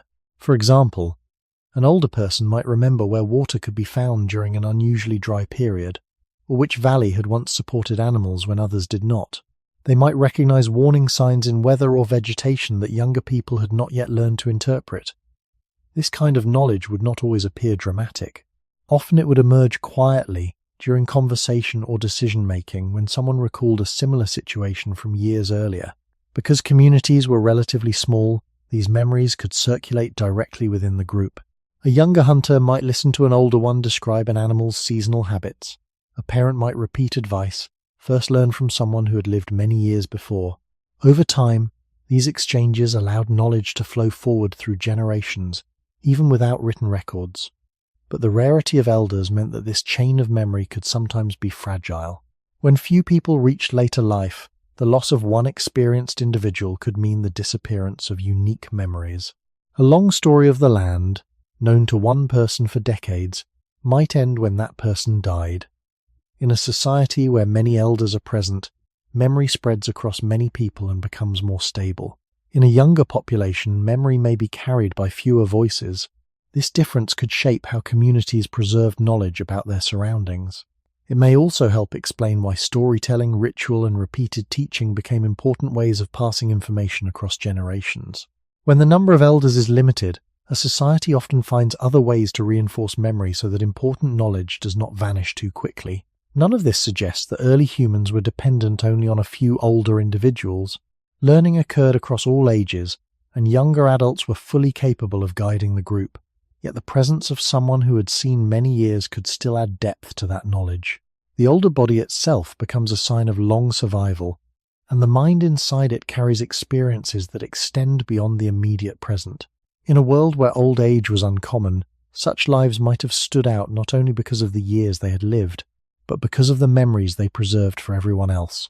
The presence of an older person in a small human group could therefore represent more than simply the passage of time. It could represent continuity. In communities where most people were young or in their active adult years, a person who had lived through many decades might serve as a visible link between different moments in the life of the group. Their memories could reach back to earlier migrations, earlier settlements, earlier alliances, or earlier hardships. In a world without written records, such continuity depended on living individuals rather than on preserved documents. This is one reason elders may have carried quiet influence in many human societies. Their experience was not theoretical, it was lived. They had seen outcomes unfold over long periods, and that experience could help guide decisions in uncertain situations. At the same time, the rarity of elders meant that communities could not rely entirely on them for stability. A group with only a few older members could still lose them through illness, accident, or simple age. When that happened, the bridge of memory narrowed again. Younger members would have to carry forward what they had learned as best they could. This pattern may have created a subtle rhythm in the human story. Knowledge moved forward through generations, sometimes strengthened when several older individuals were present, sometimes thinned when few remained. Over long periods of time, this rhythm would have shaped how communities valued teaching, storytelling, and shared observation of the environment. These practices helped preserve knowledge even when the number of elders was small. The social meaning of old age, therefore, extended beyond the number of years lived. It touched the way communities organized memory itself. When an older person spoke about past events, the group was hearing a voice that had witnessed time stretching farther back than most others present. Their perspective could help younger members see the present moment as part of a longer sequence of seasons and experiences. That perspective does not require perfect accuracy to be valuable. Even imperfect memory can provide orientation. It reminds a community that conditions can change, that past solutions once existed, and that survival often depends on learning from what came before. Yet all of this importance existed within a demographic reality that remained narrow. Even if elders held valued roles, their numbers were limited by the same chain of survival that shaped the entire population. The human body could reach later life, but the journey to that stage still passed through many uncertain points. Because of this, the presence of elders may have been meaningful precisely because it was uncommon. An older individual might embody not only wisdom but also the fact of having passed through many years that others had not yet reached.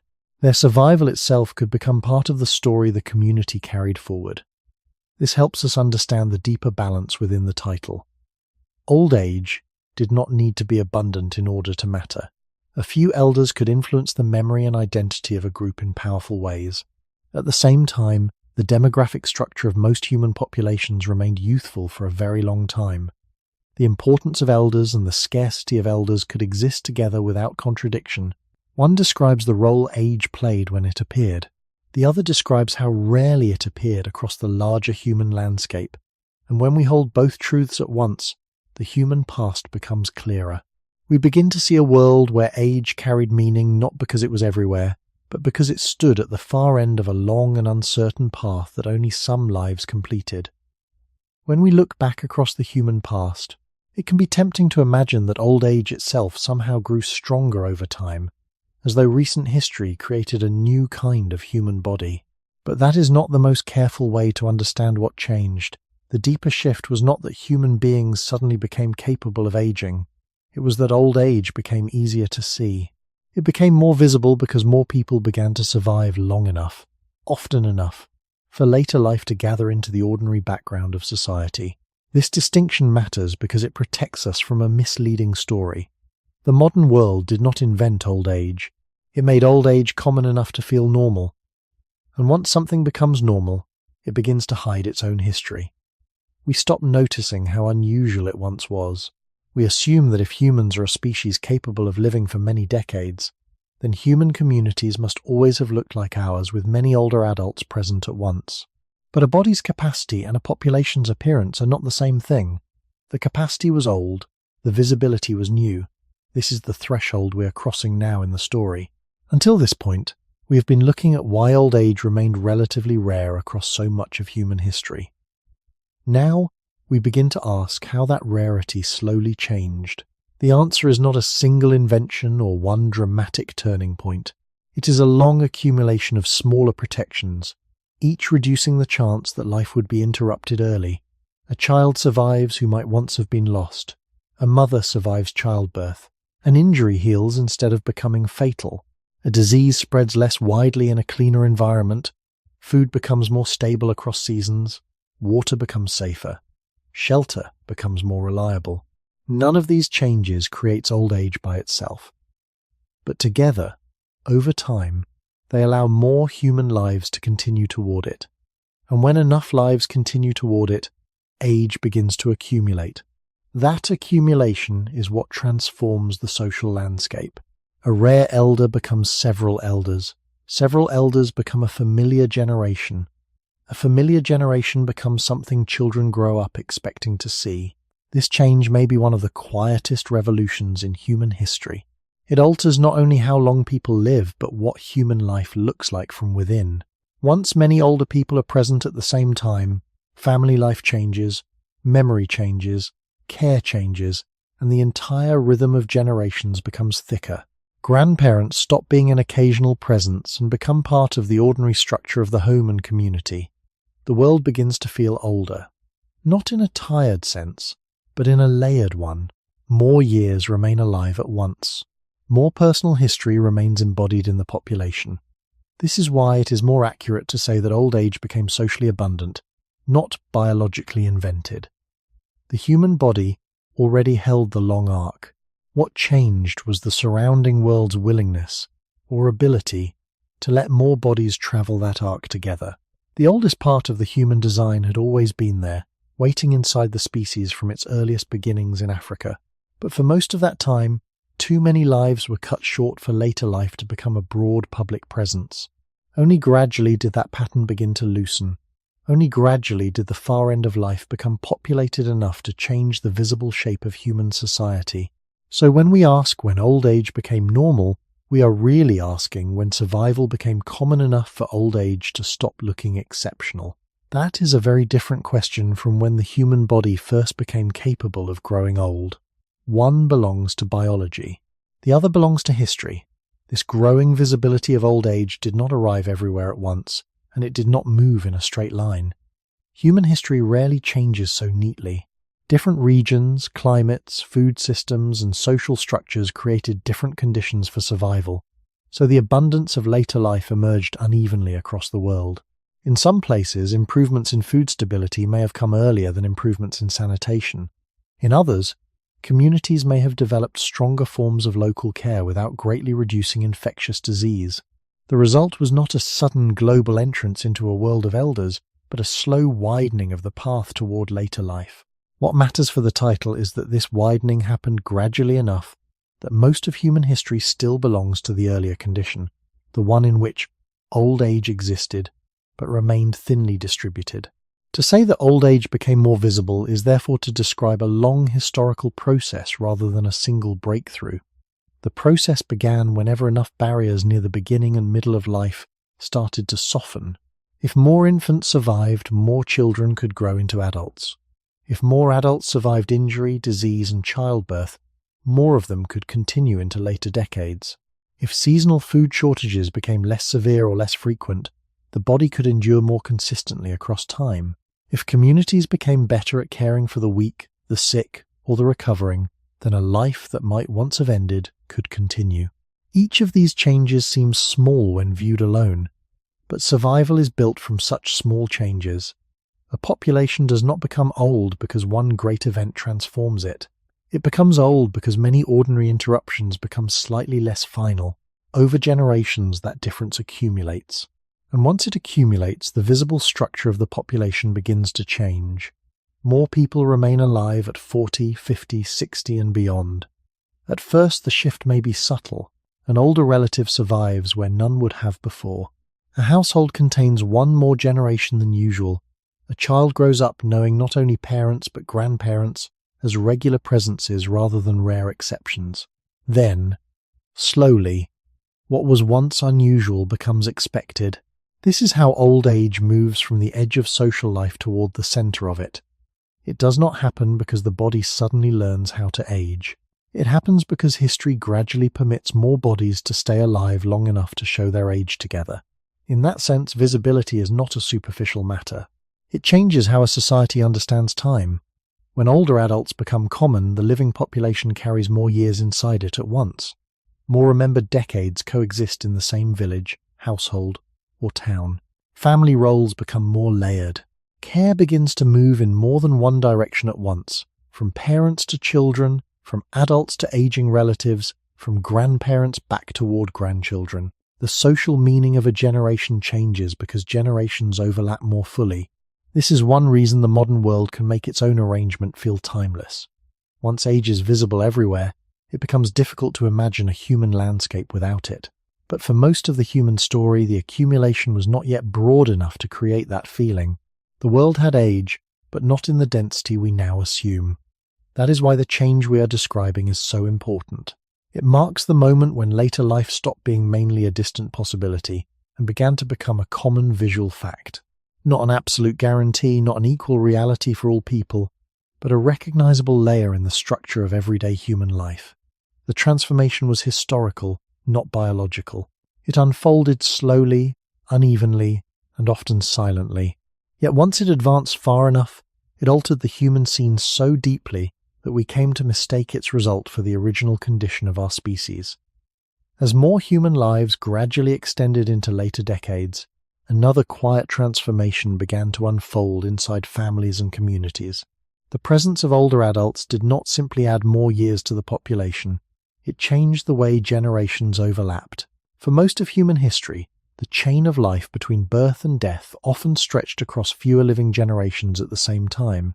A child might grow up knowing parents, perhaps one grandparent, or sometimes none at all. The memory of earlier generations could fade quickly because fewer individuals remained alive to carry those memories forward. When survival improved and more people reached later life, this pattern slowly shifted. Instead of 2 generations commonly living together, 3 or sometimes even 4 could begin to share the same moment in time. This layering of generations altered the structure of family life in subtle but important ways. A grandparent who lived long enough to watch grandchildren grow added another direction to the flow of care, attention, and knowledge. Parents no longer stood alone between childhood and old age. They were part of a longer chain that extended both backward and forward. In such households, time itself seemed thicker because the living population contained more accumulated experience. This change did not arrive suddenly or everywhere at once. It appeared gradually as the probability of survival increased across different stages of life. More children survived infancy, more adults survived injury and disease, more mothers survived childbirth. Each survival added another link to the chain connecting generations. When these links multiplied, the presence of elders within daily life became less exceptional and more expected. Children began to grow up in homes where age was visible, not as a rare endpoint, but as a stage that some people around them were already inhabiting. In this sense, the spread of old age across society reshaped the human imagination of life itself. When few people reached advanced years, the future beyond middle adulthood may have appeared distant or uncertain, but when older relatives were present within the household, later life became easier to picture. A young person could see the body change over time and recognize that the path ahead might extend much farther than the years already lived. This visibility did not guarantee that every life would reach those later decades.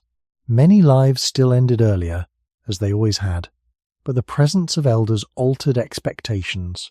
Old age moved from being something rarely witnessed to something that existed within the immediate world of the living. As generations overlapped more fully, families also became networks of memory rather than single lines of inheritance. Stories could pass from grandparent to grandchild without interruption. Skills could be taught across wider spans of time. Observations about land, weather, or social customs could travel through several living generations rather than disappearing after only one or two. The human experience of continuity deepened because more years remained alive at once. This transformation helps explain why modern societies often feel filled with age. It is not simply that individuals live longer, it is that many long lives now exist together in the same moment. The population carries far more lived years simultaneously than it did for most of human history.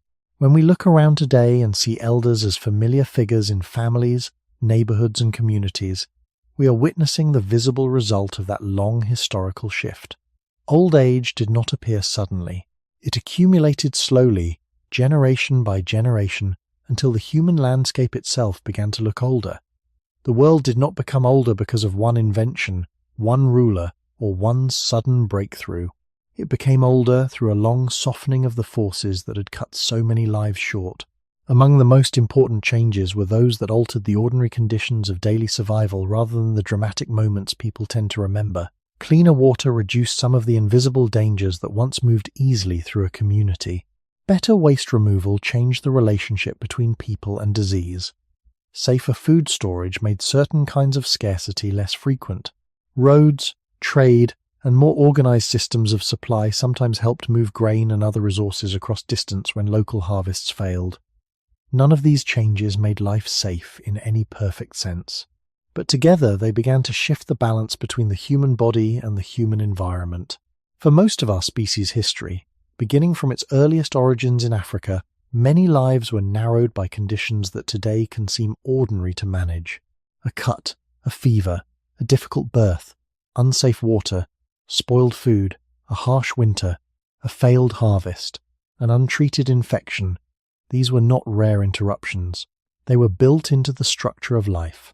What changed over the long span of later history was not the basic nature of the body, but the degree to which societies could protect that body from repeated interruption. Cities are often remembered as places of crowding and disease, and in many early periods they certainly were. Yet over time, urban life also became the setting for some of the very systems that would gradually make long life more common. Wells were protected more carefully. Streets and waste disposal were managed more deliberately. Public rules emerged around water, burial, food, and sanitation. These improvements were uneven and often fragile, but they mattered. The difference between polluted water and safer water is not dramatic in appearance, yet across many years it can separate life from death for large numbers of people, especially children. And when children survive in greater numbers, the whole age structure of a society begins to shift upward. The same is true of childbirth. For most of human history, bringing new life into the world was one of the great thresholds of danger.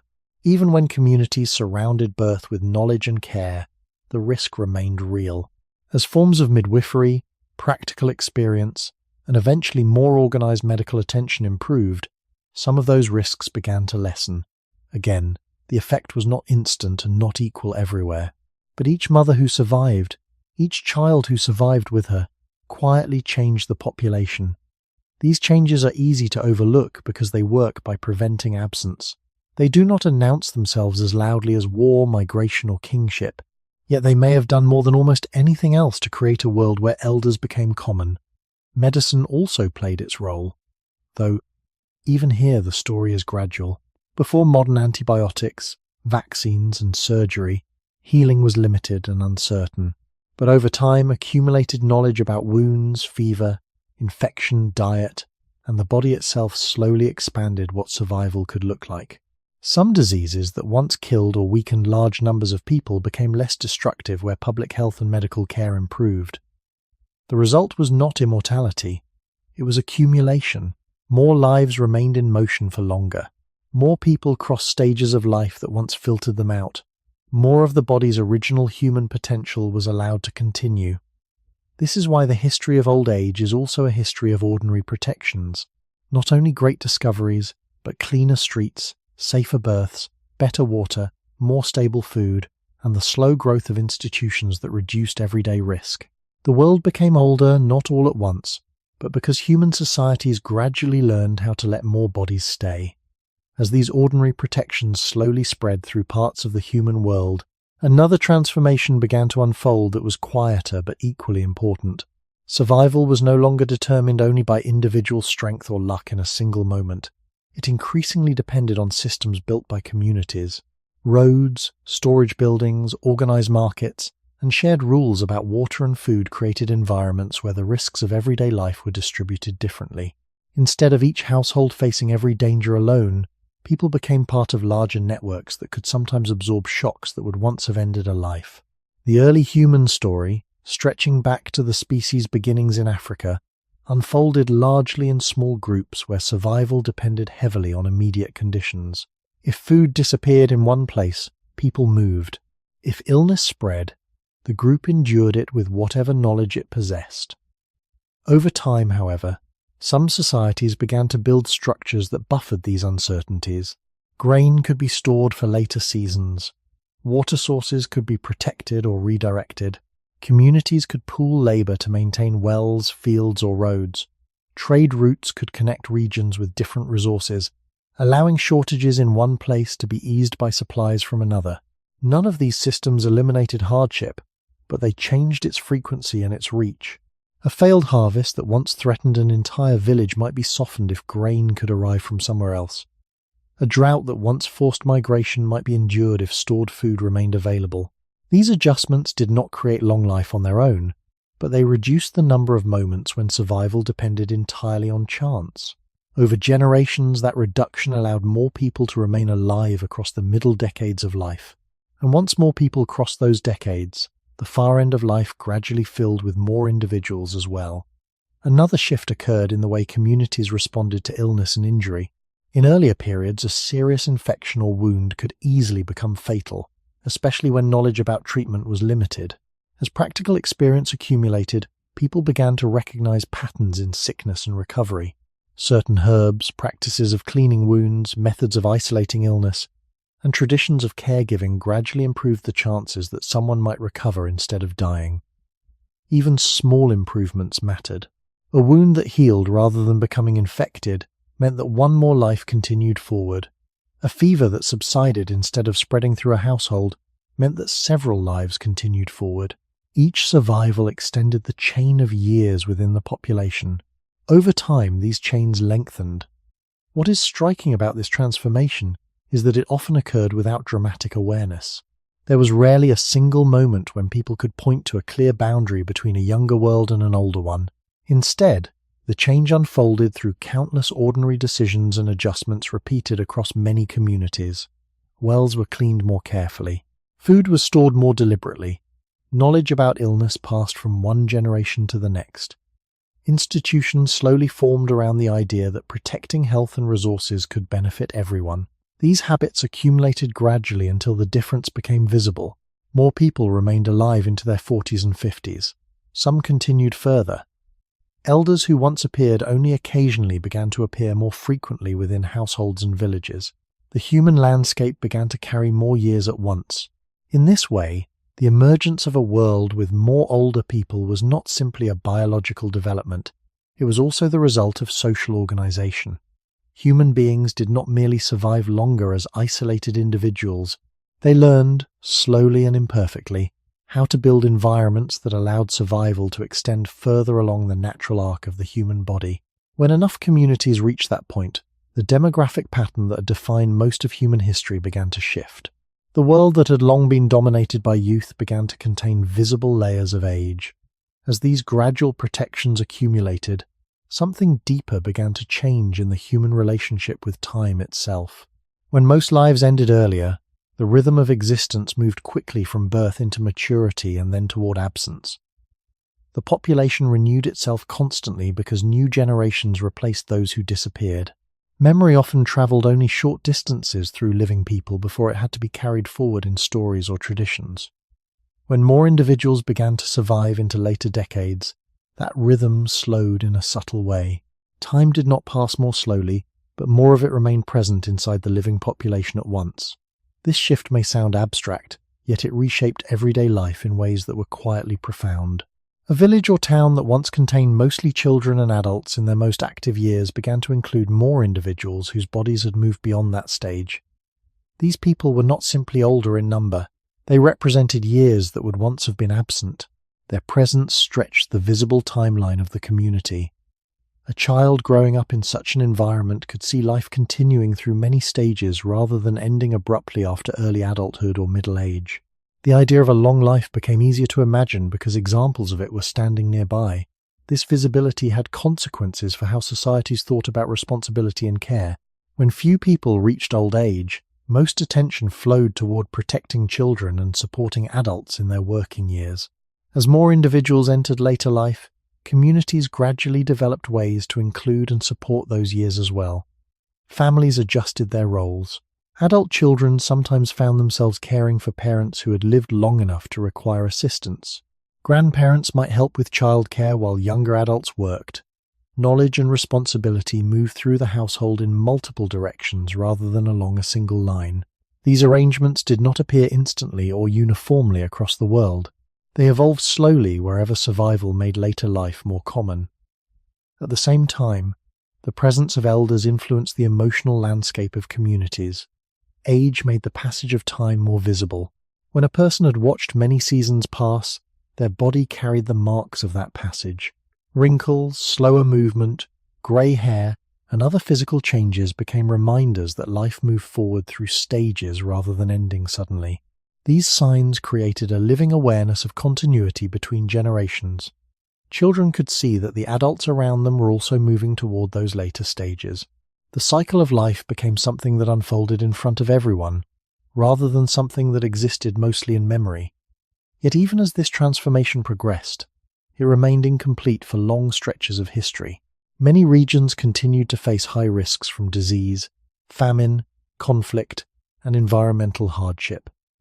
The spread of longer lives did not erase these dangers.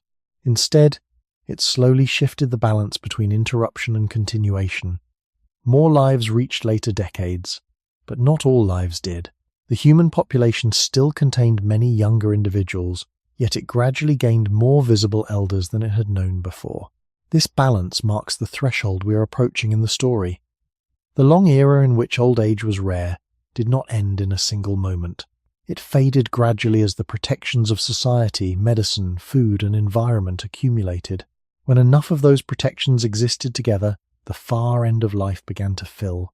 The world that had once been overwhelmingly young slowly began to show the deeper layers of age that had always been possible within the human body.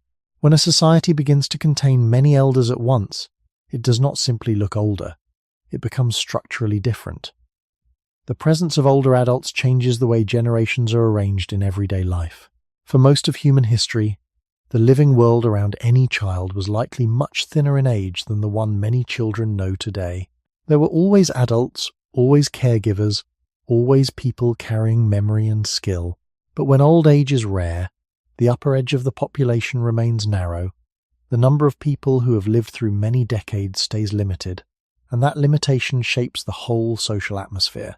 When later life becomes more common, however, the population begins to deepen. More years remain present at the same time, more generations overlap. More personal memory survives inside living bodies rather than disappearing quickly into story alone. This is one of the quiet revolutions of the modern human world. It is not only that more people live longer, it is that more kinds of relationships become possible because they are alive together. A child may know grandparents as regular figures, not as rare exceptions. Parents may remain connected not only to children but to their own aging parents as well. Families begin to stretch upward and downward at the same time, forming layered structures that would have been much less common through most of the deep human past. This layered structure changes the flow of care. In a younger world, care tends to move mostly from adults toward children. because there are fewer older people present in large numbers. In a world rich in elders, care moves in several directions at once. Adults raise children, support aging parents, and sometimes receive help from grandparents who are still active enough to assist in household life. The family becomes not just a line, but a web. Time is no longer divided so sharply between the young who need care and the adults who provide it. Instead, many stages of dependency, strength, memory, and decline coexist within the same household or community. This has consequences beyond family life alone. A society with many elders carries more lived history inside itself. More people remember earlier events directly. More people have witnessed long-term change in politics, climate, work, technology, and family custom. That accumulation of living memory alters how the present is understood. The past is no longer held only in records, monuments, or stories. It is still walking, speaking, advising, and remembering. In that sense, the growth of old age within society changes the texture of time. It gives communities a longer living horizon. This helps explain why the modern world can feel so different from the one that shaped most of our species. The human body always had the ability to age. What it did not always have was a surrounding world that allowed many aged bodies to remain visible together. Once that changed, the social meaning of being human changed with it. Childhood became more likely to unfold in the presence of grandparents. Adulthood became more likely to include responsibility for parents who survived into later years. Later life itself became more varied, because it was no longer a rare endpoint reached by only a small number of people. It became a social stage with enough people in it to shape institutions, expectations, and family roles. This is why the title reaches beyond biology and into the structure of daily life. A world with many old people is not simply a world where death comes later. It is a world where the human scene becomes thicker with generations.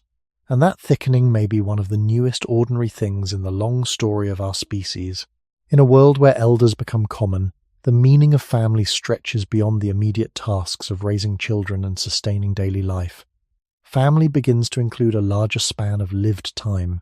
A grandparent is not only another relative in the household. A grandparent represents decades that have remained present instead of vanishing.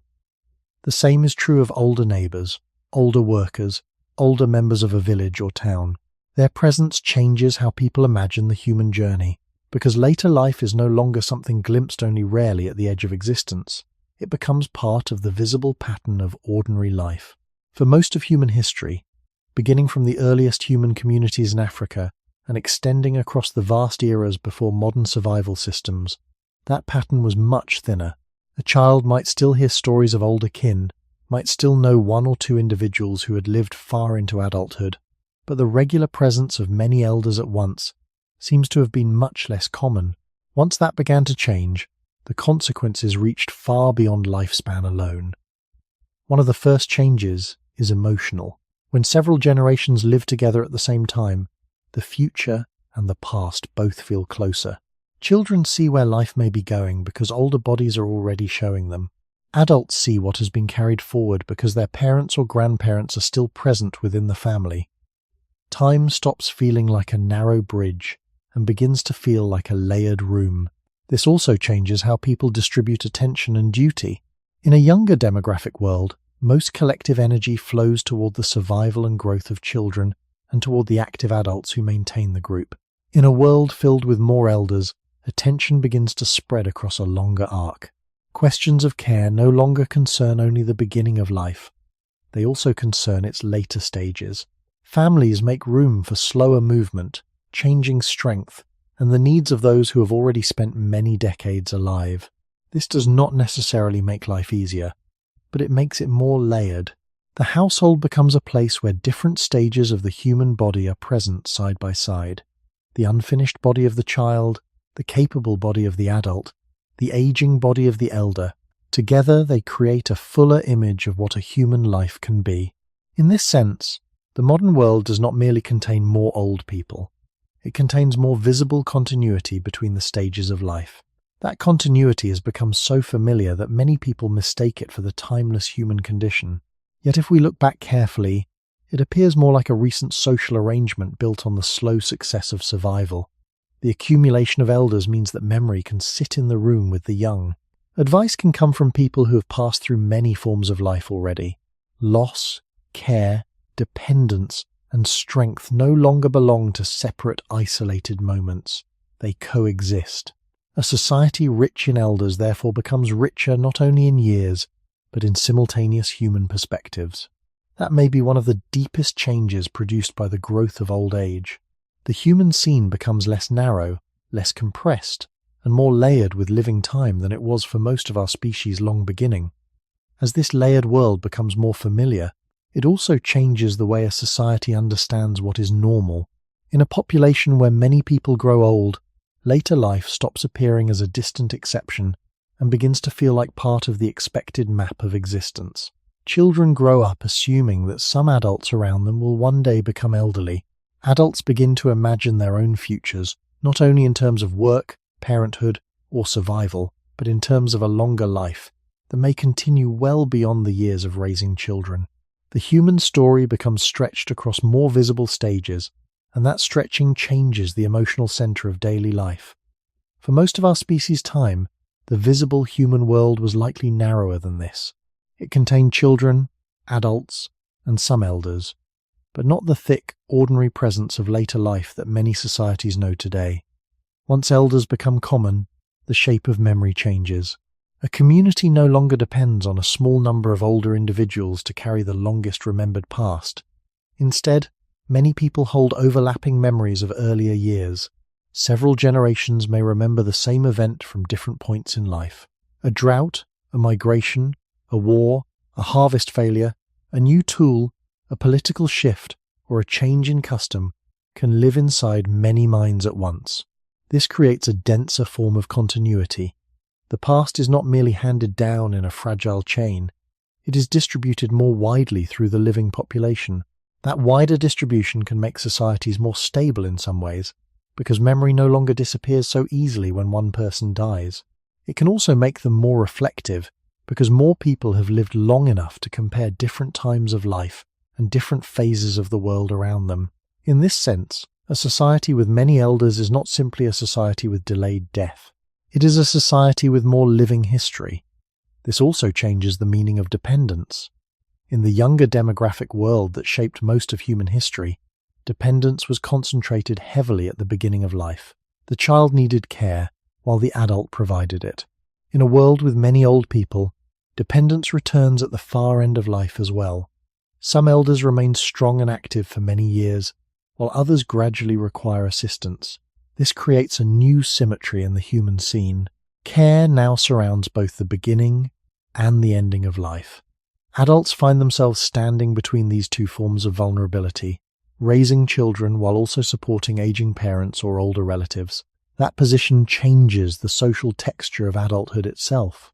It becomes a stage not only of productivity and reproduction, but of mediation between generations. Family life becomes richer, but also more demanding. Yet even that demand reflects a profound success. It means more human beings are living long enough to need care in old age. The burden exists because the absence has been postponed. This is one of the quiet truths hidden inside the modern world. Much of what feels ordinary to us would have been unusual across the deeper human past. A household where children, parents, and grandparents all share daily life is not just a sentimental image. It is the visible result of a long historical transformation in survival. When we look at such a household, we are looking at something the human body always made possible, but that human history only gradually made common. That is why the growth of old age changes more than statistics. It changes the whole human environment. It makes time itself more present in the room. It gives the species a deeper mirror in which to see its own stages. And it creates a world that would have felt strikingly unfamiliar to much of humanity's long beginning.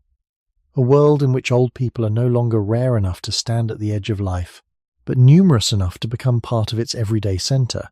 If we step back now and look at the whole arc of the story, a quieter picture begins to emerge. Human beings did not become a species only recently capable of old age. We were always a species in which old age was possible. The deeper truth is more unsettling than that. For most of our time on Earth, the body carried a long horizon that the world around it often did not allow many people to reach. This means that one of the most familiar things in modern life, the ordinary presence of old people, may also be one of the most historically unusual. We are used to seeing age as part of the human background. We meet it in our families, our streets, our markets, our institutions, and our private expectations about the future. Because it surrounds us so completely, we rarely stop to ask whether this visible abundance of later life is ancient or recent. But once we have moved through the long beginning of our species, from early human populations in Africa through the many environments, dangers, adaptations, settlements, and slow protections that shaped human survival, the answer becomes harder to ignore. The human body was old in its design. The social world full of old people was not. That difference may be one of the central facts hidden inside the title. It tells us something important not only about death, but about what kind of species we really are. We are a species whose biology always pointed beyond the immediate present, toward memory, learning, and long dependency. Yet we are also a species that spent most of its history living under conditions where that long design was only partially fulfilled. Many lives ended before the body had completed its deeper arc. As a result, the visible human world remained younger than the one we know now. In a strange way, this means the modern world has not changed what a human being is at the deepest level. It has changed how often the full shape of a human life becomes visible. More of the design is allowed to appear. More of the later decades remain present. More of the body's long potential survives into public view. That is why the growth of old age matters so much. It is not merely an increase in years. It is the release of a possibility that was always there, but rarely distributed widely enough to become normal. And that leads to a larger reflection. If most of human history unfolded in a world with relatively few old people, then much of what feels emotionally natural to us, multi-generational families, long retirement, regular grandparenthood, the expectation of watching children become adults and then seeing their children in turn, belongs to a very recent layer of human existence. We live inside a version of humanity that has become thick with survival. That thickness gives us continuity, memory, and time in forms our distant ancestors may have known only in narrow measure, yet it also places a responsibility on us. To live in a world where more people grow old is not just to enjoy a medical success. It is to inhabit a rare human condition shaped by countless small protections, shared knowledge, and social effort accumulated over generations. Old age, in that sense, is not only a private fate, it is a collective achievement. And perhaps that is the quiet message hidden beneath the title. For most of human history, old people were uncommon not because age did not belong to us, but because survival did. Only recently have enough human beings been allowed to remain long enough for age to look ordinary. So when we see an older face now, we are not only seeing decline or lateness, we are seeing something that was always part of being human, but for most of human time, remained just beyond the reach of many lives. And if that is true, then perhaps the real mystery is not why so few people once grew old, but how strange it is that we have built a world in which so many finally can. To understand what this means for us now, it helps to hold two images in the mind at once. The first is the long human past, where old age was real but uncommon, where many lives ended before the body's deeper horizon could be reached, and where the visible human world often leaned toward the young. The second is the modern world, where later life has become so familiar that we rarely notice how historically unusual that familiarity may be. When these two images are placed beside each other, something important comes into focus. We begin to see that old age is not just a biological stage. It is also a mirror of the kind of world a society has managed to build around the body. A body can only age fully when the surrounding conditions allow it. That means each older person stands, in a quiet way, as evidence of many things working together. Food that remained available, water that remained safe enough, illness that was survived, care that was given, risks that were softened, and years that were not taken too early. This does not mean every long life is easy, or that every society protects age equally well, but it does mean that the presence of many older people reflects something larger than individual fortune alone. It reflects a historical expansion of survival, and that expansion changes the meaning of humanity itself. In the early story of our species, beginning in Africa and unfolding across continents, human life was already rich with intelligence, attachment, and adaptation. People were no less human because fewer reached old age. Their communities still loved, remembered, taught, and endured. But the visible span of life around them was often shorter. The human scene contained less overlapping time. Memory had to travel through fewer surviving decades. The social world was not empty of continuity, but it was continuity carried through a younger structure. Today, by contrast, many societies live inside a world where more time stays alive at once. Grandparents may know grandchildren. Adults may remember not only their own childhood, but also the old age of their parents. A single household can hold multiple stages of the human story under one roof. This creates a very different emotional climate. It makes life feel extended, layered, and connected in ways that may not have been ordinary for most of the species past. Yet this modern achievement also invites humility. If old age has become common only recently, then it should never be treated as something guaranteed or self-created. It rests on fragile systems: public health, caregiving, food security, medicine, clean water, sanitation, and social stability. These are not natural background conditions in the deep history of humanity. They are hard-won conditions, and because they are hard-won, they can also be neglected, weakened, or lost. That is one reason the story of old age matters beyond curiosity. It reminds us that later life is not simply the final chapter written by biology. It is also something protected by culture, cooperation, and collective memory. In that sense, the ordinary sight of older people in the modern world should perhaps inspire a different kind of respect. Not only respect for individuals who have lived many years, but respect for the long human effort that has made those years more possible for more people. An elderly face is not only a sign of personal survival, it is also a sign that, at least for this one life, the ancient narrowing of the path was held open a little longer. The body went farther, the world allowed more time, and that may be one of the most meaningful changes in the entire human story. For most of our existence, old age stood near the edge of life. Now, in many places, it has moved closer to the center. That shift does not erase suffering, loss, or inequality, but it does reveal something quietly remarkable about what human beings have been able to build together, a world in which more of our original human potential can remain visible all the way into later years. And so the story comes to rest in a place that is both simple and difficult to hold. Human beings were never strangers to old age. The body always carried that possibility within it.